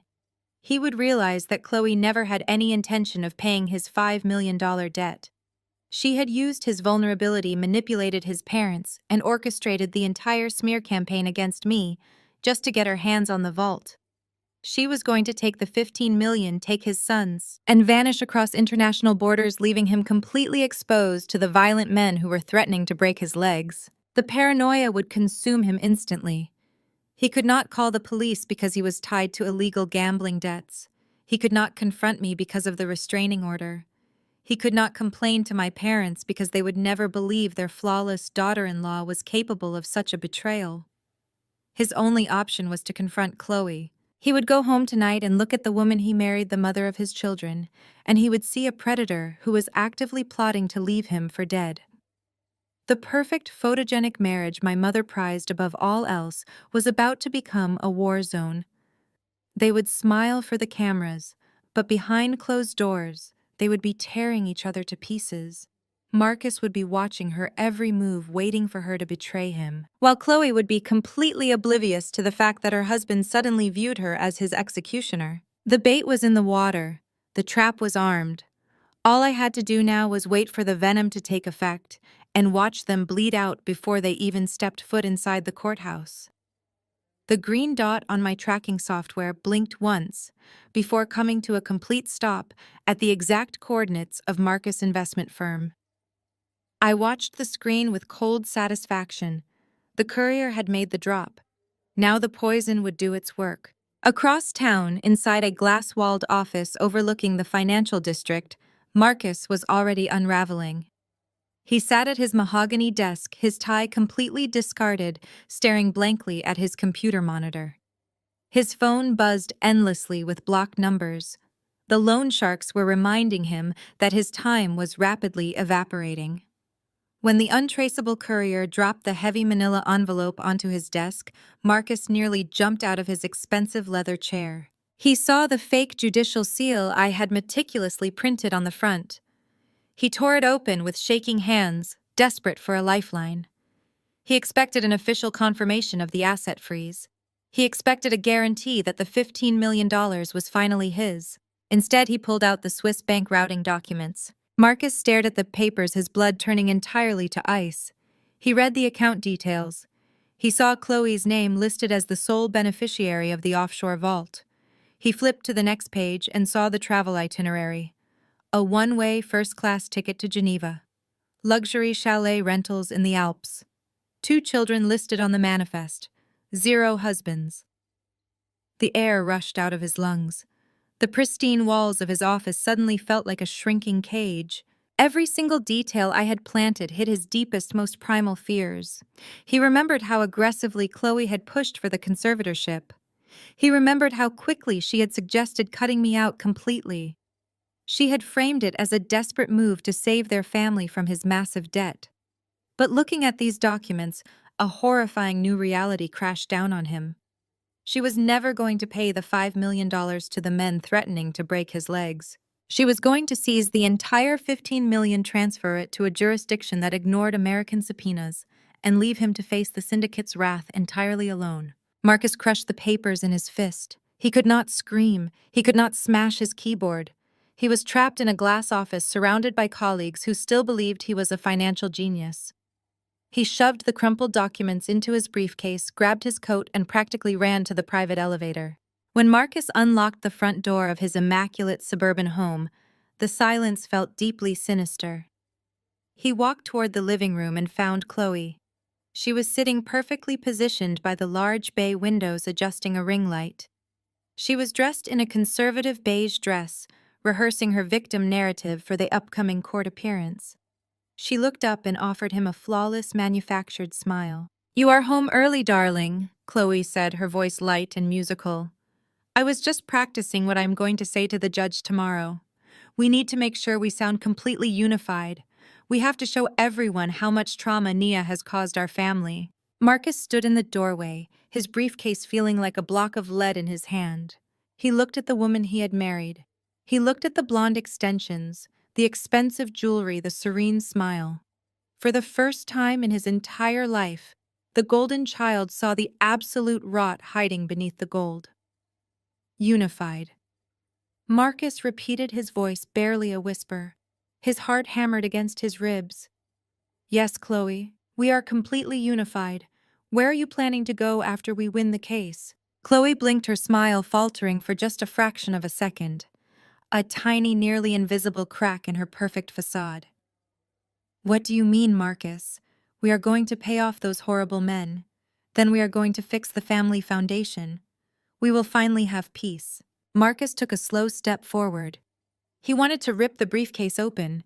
He wanted to throw the Swiss bank routing numbers in her face and demand to know why she bought a one-way ticket to Geneva. But the survival instinct finally kicked in. If he confronted her now, she would deny everything. She might panic and flee before the court hearing even started. If she left now, he would not get the trust fund and the loan sharks would end his life. He needed her to play the victim in front of Judge Sterling. He needed her tears to secure the $15 million. He had to play along until the money hit his domestic account. Once the funds cleared, he would freeze her out before she could execute her offshore transfer. Nowhere special. Chloe added smoothly, turning off her ring light and walking over to smooth the lapels of his jacket. Just a quiet weekend away for the four of us. You, me, and the boys. We deserve a fresh start. Marcus looked down into her eyes. He felt physically sick. She was lying to him without a single hesitation. The depth of her betrayal was staggering, but he forced himself to smile back. He wrapped his arms around her, hugging the woman he now knew was actively plotting his demise. A fresh start, he agreed, his tone hollow. That sounds perfect. That night, neither of them slept. They lay in their massive king-sized beds, staring at the ceiling, sharing the same space while existing in entirely different dimensions of deceit. Chloe was silently calculating how fast she could liquidate the trust and board her flight to Europe. Marcus was gripping the edge of the mattress, mentally mapping out how to intercept the wire transfer and lock his wife out of the banking portals the moment they left the courthouse. They were two starving wolves locked in a cage, waiting for the exact right moment to tear each other's throats out. The morning of the hearing arrived with a heavy, oppressive downpour. The Washington rain lashed against the windows of their black luxury SUV as they rode to the district courthouse in complete silence. The tension inside the vehicle was thick enough to choke on. Marcus kept checking his phone, jumping at every notification, terrified it was a final warning from his violent creditors.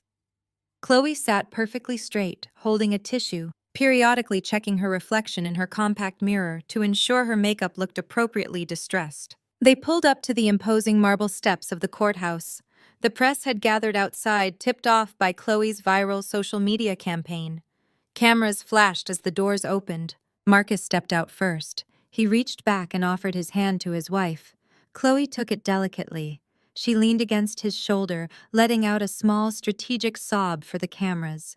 Marcus wrapped his arm protectively around her waist, glaring at the reporters as a devoted, protective husband should.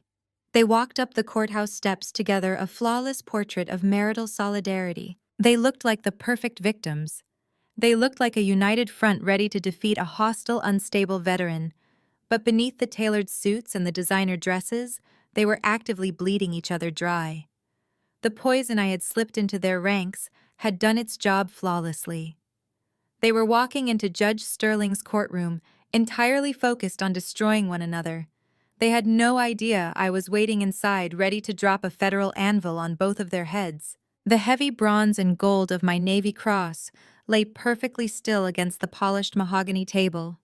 The sharp metallic clink had faded, leaving behind a suffocating silence in the courtroom. Judge Sterling leaned back in his high leather chair, a deeply satisfied gleam in his eyes. He fully believed he had just stripped a decorated military officer of her armor. He believed he had established absolute dominance in his courtroom. Chloe lowered her lace handkerchief just enough to let a small, triumphant sigh escape her lips. Her lawyer, a slick and predatory man named Caldwell, immediately seized the momentum. He smoothed the front of his expensive suit, stepped out from behind the plaintiff's table, and walked confidently toward the center of the room. "Your Honor!"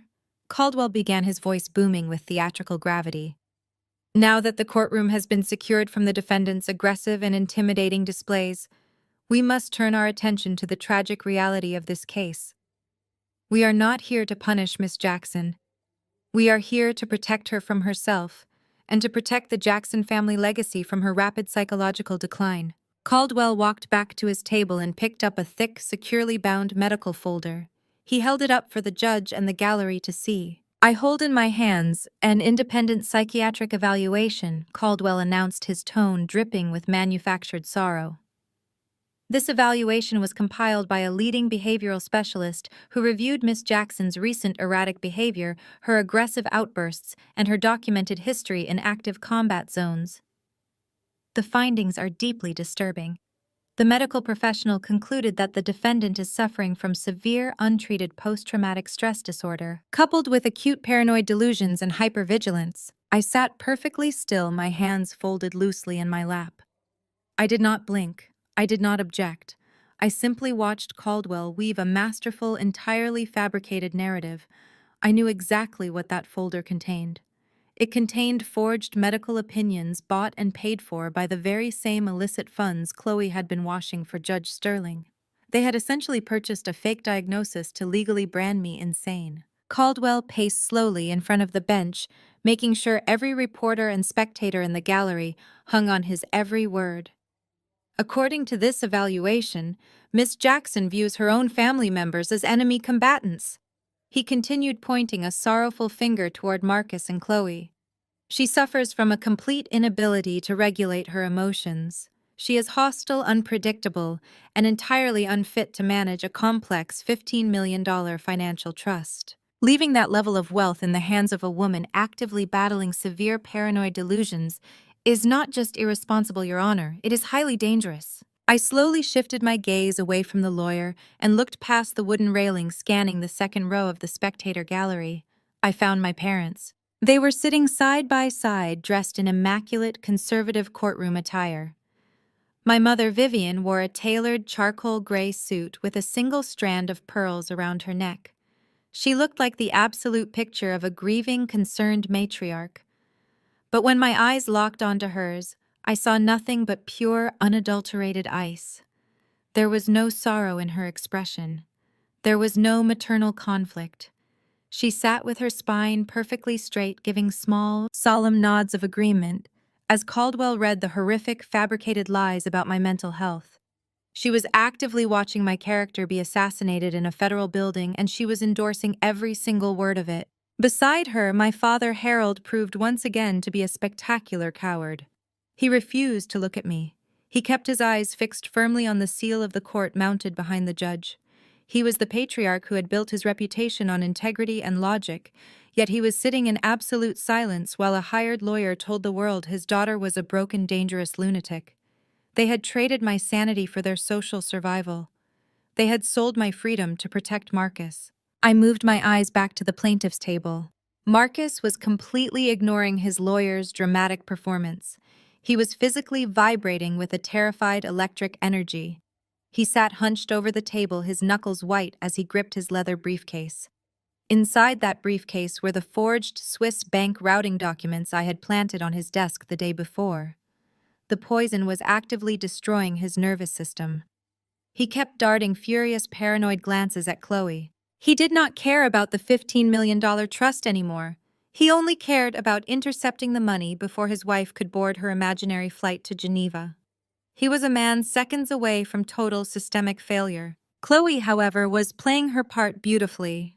She sat slightly behind Marcus, shrinking into her chair to appear as small and fragile as possible. She kept her eyes wide and fearful, occasionally looking at me, and then quickly darting her gaze away, acting as though my mere presence in the room terrified her. She was waiting for the final gavel strike. She was waiting for Judge Sterling to hand over the vault so she could pay off the syndicate and secure her own survival. Judge Sterling extended his hand. "Bailiff, please bring me that evaluation," he said, his voice heavy with performative judicial concern. The bailiff took the thick folder from Caldwell and handed it up to the bench. Sterling put on his gold-rimmed reading glasses and slowly flipped through the pages. He took his time putting on an excellent show for the court record. He frowned deeply, shaking his head as he read the fabricated clinical notes.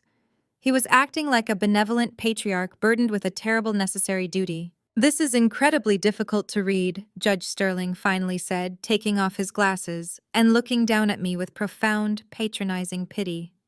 "Miss Jackson, your service to this country is commendable. But the court cannot ignore the overwhelming medical evidence presented here today.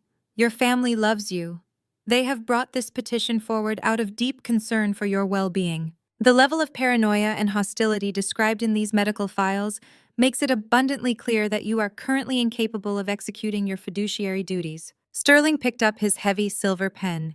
He moved it toward the final order of conservatorship resting on his desk. All he had to do was sign his name and the $15 million would be instantly transferred to Marcus. "The court finds that it is in the best interest of the estate and in the best interest of your own personal safety to grant full permanent administrative control of the Jackson Family Trust to your brother Marcus Jackson." Sterling announced, his pen hovering just millimeters above the signature line.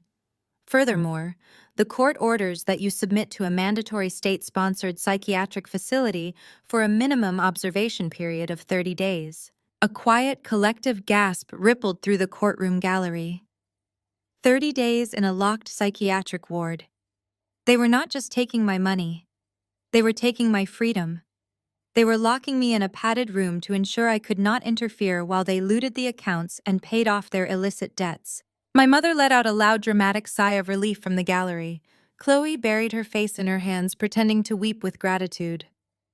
Marcus leaned entirely forward, staring at the judge's pen like a starving man looking at water. Judge Sterling looked down at me one last time.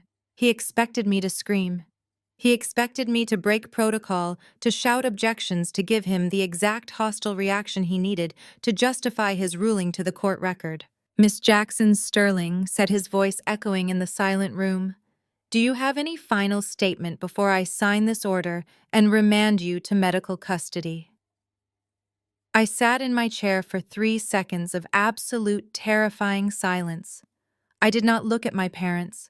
I did not look at Marcus or Chloe. I kept my eyes locked directly on the corrupt man sitting behind the elevated mahogany bench. I placed my hands flat on the defense table and slowly stood up. I smoothed the front of my black silk suit. I looked at the heavy bronze navy cross, resting abandoned on the wood, and then I raised my chin. "Yes, Your Honor," I said, my voice cutting through the sterile air like a razor blade. "I have a final statement, but I will not be addressing my mental health today. I will be addressing yours." Judge Sterling brought his heavy wooden gavel down with a deafening crack. The sound echoed off the high marble walls of the courtroom, sharp and violent. His face turned a dangerous shade of crimson. He leaned completely over the elevated mahogany bench, pointing a trembling finger directly at me. "You are dangerously close to contempt of court, Miss Jackson," Sterling roared, abandoning his carefully crafted facade of judicial concern. "You will not stand in my courtroom and make threats. You will sit down, remain silent, and accept the medical ruling, or I will have the bailiffs place you in handcuffs immediately." I did not sit down. I did not step back. I stood my ground, my posture radiating the absolute authority of a commanding officer who had just seized control of the battlefield. "I am not making a threat, Your Honor," I replied, my voice carrying cleanly across the vast, echoing room. "I am entering evidence into the official court record. As the current legal administrator of the Jackson Family Trust, I am formally objecting to the appointment of Marcus Jackson as my successor. Under federal financial regulations, a proposed conservator must be demonstrably solvent and free from severe financial liabilities. My brother is neither." Caldwell practically leaped out of his chair at the plaintiff's table. "Objection," he shouted, waving his hands frantically. "This is entirely irrelevant. We are here to discuss the defendant's severe psychiatric decline, not my client's personal finances. She is having a paranoid episode right in front of us. She is attempting to derail the proceedings with wild, unsubstantiated delusions." I did not look at Caldwell. I kept my eyes locked on the judge. Donovan, my lead attorney, stepped forward. He did not ask for permission. He simply reached down to the digital evidence console installed at the defense table and plugged in a secure encrypted drive. Defense Exhibit A. Donovan announced, calmly tapping a sequence of commands into the terminal. Before Sterling could strike his gavel again, the massive digital projectors mounted on the courtroom ceiling hummed to life. Two enormous high-definition screens descended slowly from the walls flanking the judge's bench. The entire gallery gasped. Every reporter in the room suddenly leaned forward, their pens hovering eagerly over their notepads. The screens flashed white for a fraction of a second before resolving into a crystal-clear, highly detailed financial spreadsheet. It was not a chaotic jumble of numbers. It was a perfectly organized, ruthlessly annotated, forensic accounting report. The header of the document was stamped with the official seal of a premier international financial auditing firm. "What you are looking at, Your Honor," I said, projecting my voice so every single person in the gallery could hear me, "is the true reason my family dragged me into this courtroom today. They did not come here to save my mental health. They came here to stage a bank robbery." Marcus let out a strangled, breathless sound. He pushed his chair back, his eyes wide with absolute primal terror, as he stared up at the massive screens. The pristine image of the wealthy, successful investment banker evaporated in an instant. He looked like a man standing on the gallows, watching the executioner pull the lever. I stepped out from behind the defense table. I pointed directly at the first column of the projected spreadsheet. 2 years ago, my brother Marcus convinced our parents to grant him temporary access to a subsidiary investment wing of the family trust. I explained, my tone surgical and precise. He promised to diversify the portfolio.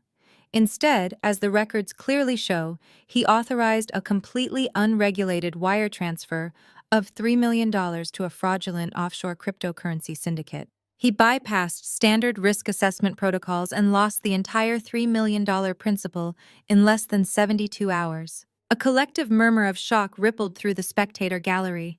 I did not stop. I pointed to the next column on the screen.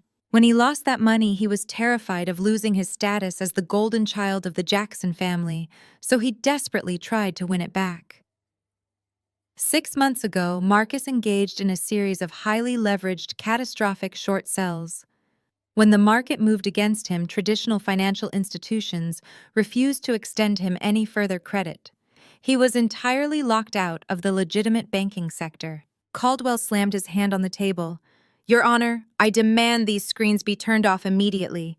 These documents are unverified. This is a gross violation of my client's privacy. The documents are verified banking records obtained legally during a routine audit of the family foundation." Donovan fired back, his voice overpowering Caldwell's. "The defense has the right to challenge the financial fitness of the petitioner." Judge Sterling looked from the screens to Marcus. He could have ordered the bailiffs to shut down the projectors. He had the authority. But he was trapped. If he shut down the presentation of verified financial evidence in a courtroom packed with journalists, he would instantly flag himself for judicial misconduct. He sat completely frozen, his face pale, watching the presentation continue. "Because my brother could not secure a legitimate loan," I continued, my voice relentless. He turned to the shadow economy. "The document on the screen is a verified ledger from a syndicate of unlicensed underground creditors operating out of Miami. 3 weeks ago, Marcus Jackson borrowed exactly $5 million from these individuals.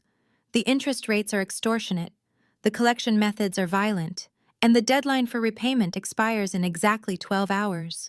I signaled Donovan. He tapped the console and a new document appeared on the screens.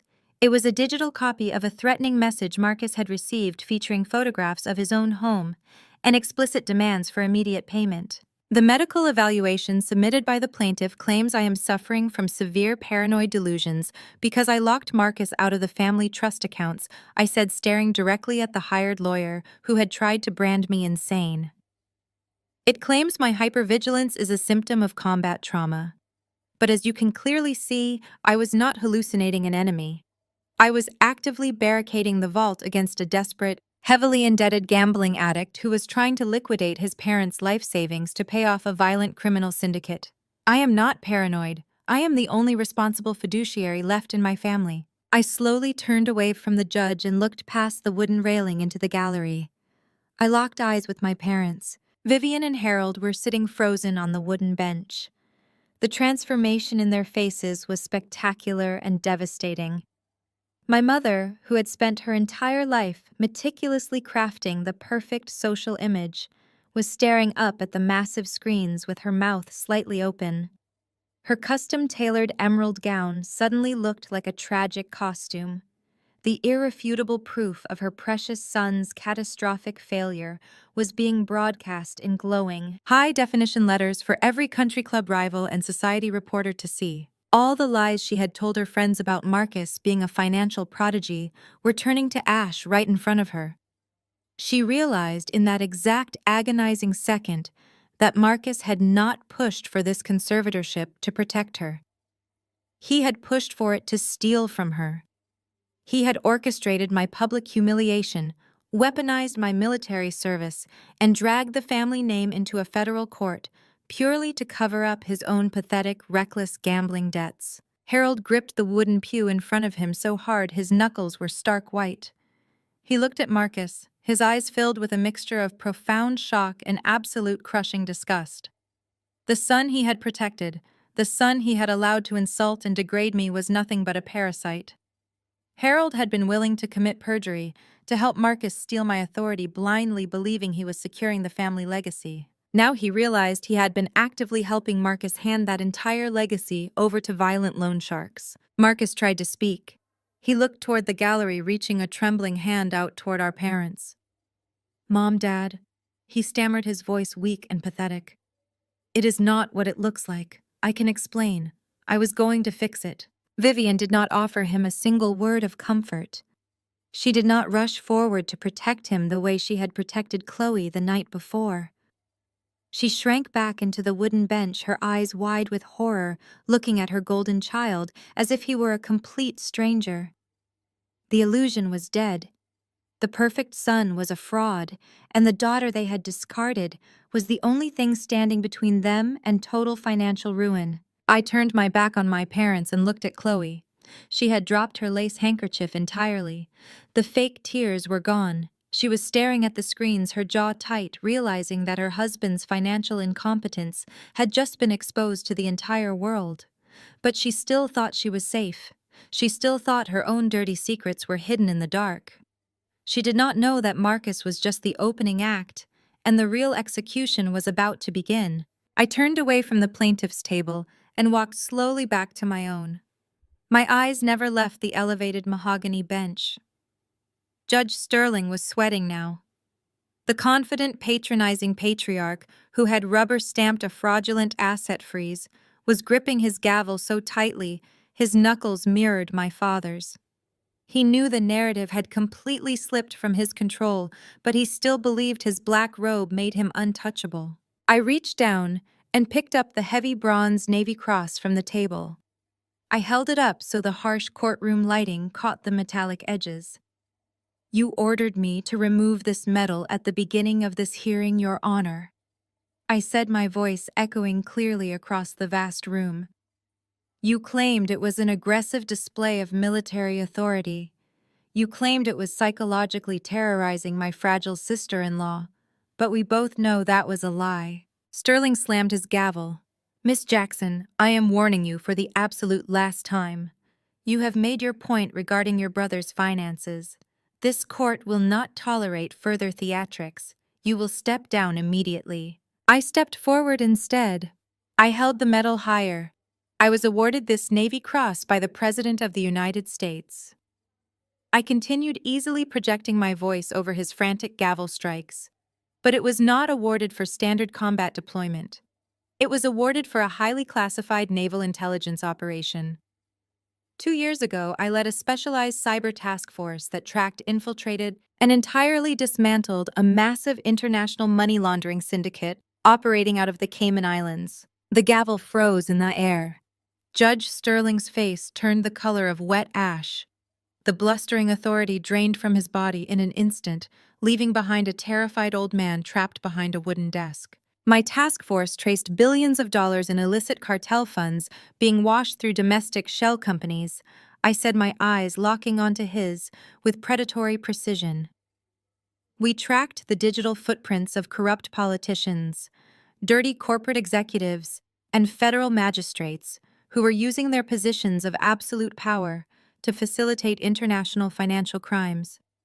We seized the servers, we decrypted the ledgers, and we handed those ledgers directly to the Department of Justice.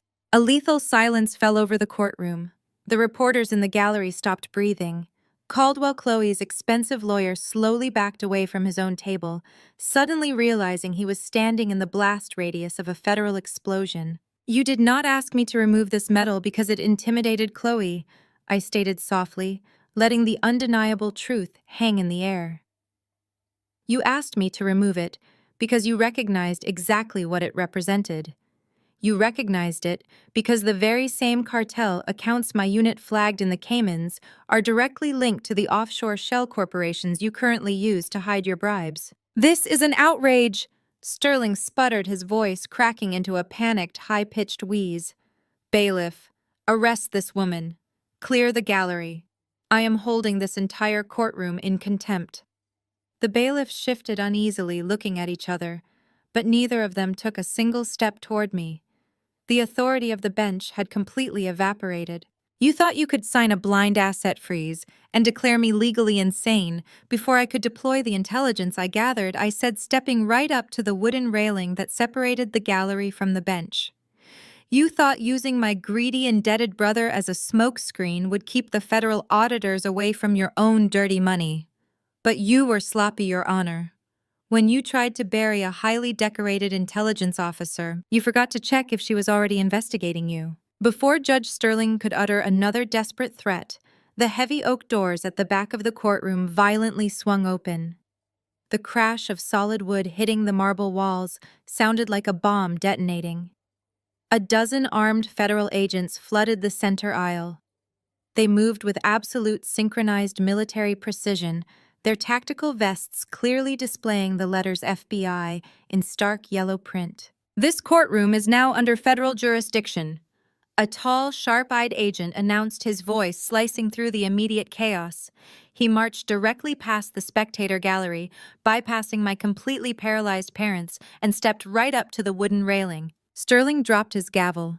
His hands shook so violently that he knocked over his water glass, spilling it across his pristine judicial bench.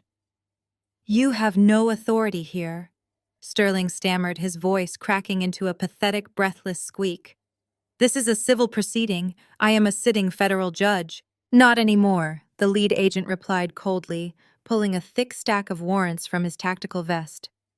"Judge Robert Sterling, you are under arrest for conspiracy to commit wire fraud, international money laundering, and racketeering."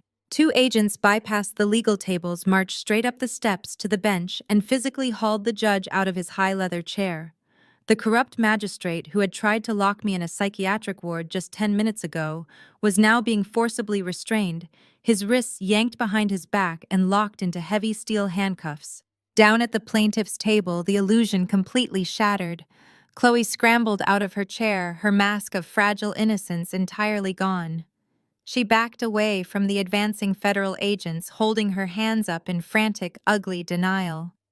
"There has been a massive mistake," Chloe shrieked, her voice shrill and desperate. "I am just a mother. I am the victim here. My husband is the one with the gambling debts. Look at Marcus. Arrest Marcus." She threw her own husband to the wolves without a single second of hesitation.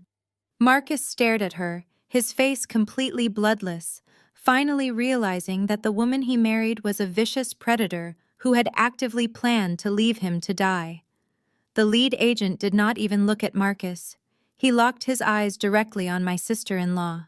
"Chloe Jackson," the agent said, his voice echoing loudly for the entire gallery and every frantically typing reporter to hear. "You are under arrest for your role as the Chief Executive Officer of Aura Elite Digital Management. You are being charged with federal tax evasion, operating an unlicensed money-transmitting business, and laundering cartel assets through offshore shell corporations." Chloe let out a blood-curdling scream as a female agent grabbed her arms, spinning her around to secure the handcuffs. She kicked, she thrashed, and she cursed, completely abandoning her polished lifestyle guru persona, revealing the feral, cornered criminal hiding underneath. I stood quietly at the defense table, my Navy Cross resting safely beside me, watching the federal agents dismantle the corrupt empire that had tried to bury me. The civil trial was officially dead. The federal prosecution had begun. Chloe fought the federal agents with the desperate, wild energy of a trapped animal. The steel handcuffs clicked sharply around her wrists, locking her arms behind her back.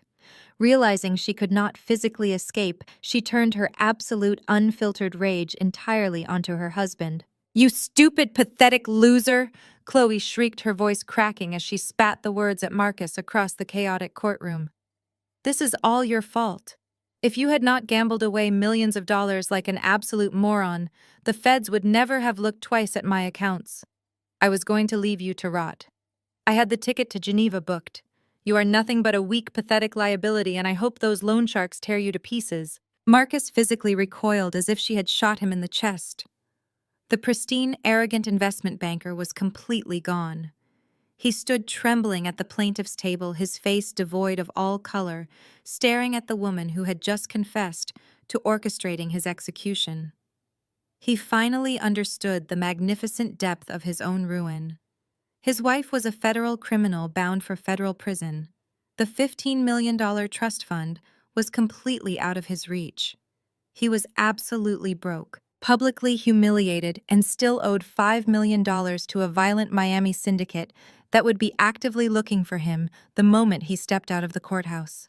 He had traded his loyal sister for a parasite, and now he had absolutely nothing left to protect him. Up at the bench, the spectacle of justice was swift and unforgiving.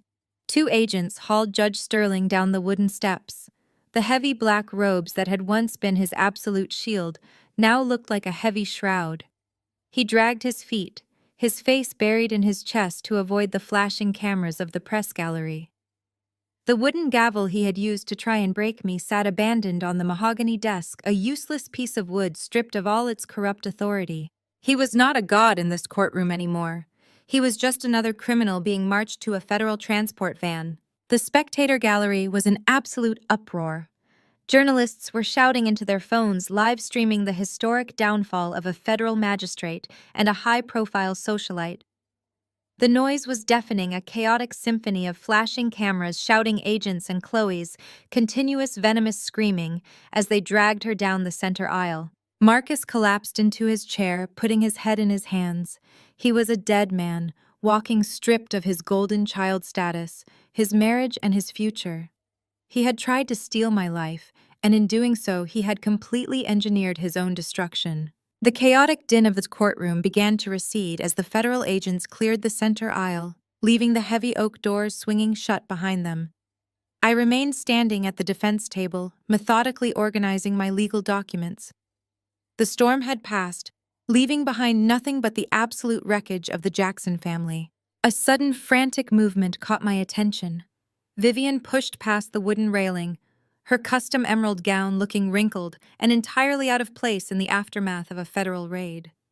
She practically sprinted toward me, completely ignoring her devastated son, who was still slumped at the plaintiff's table. Harold followed close behind her, his shoulders hunched, the proud retired surgeon reduced to a shuffling, terrified old man. "Nia, my brilliant daughter, please," Vivian gasped. She reached out and grabbed my forearm with trembling, perfectly manicured hands. "You have to listen to me. We did not know. I swear to you on my life, we had absolutely no idea Chloe was a criminal. You have to save us. You have to save your brother." I looked down at her hands clutching my black silk suit. I did not pull away. I simply stared at her fingers until the sheer freezing weight of my gaze forced her to let go. She shrank back, her eyes wide with a desperate, calculating panic. "You did not know she was laundering cartel money," I stated, my voice devoid of any warmth. "But you knew Marcus lost $3 million.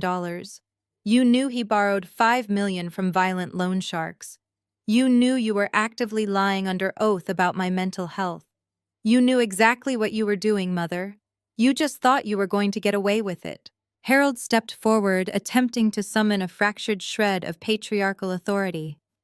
"Nia, this is not the time for assigning blame," he pleaded, his voice cracking.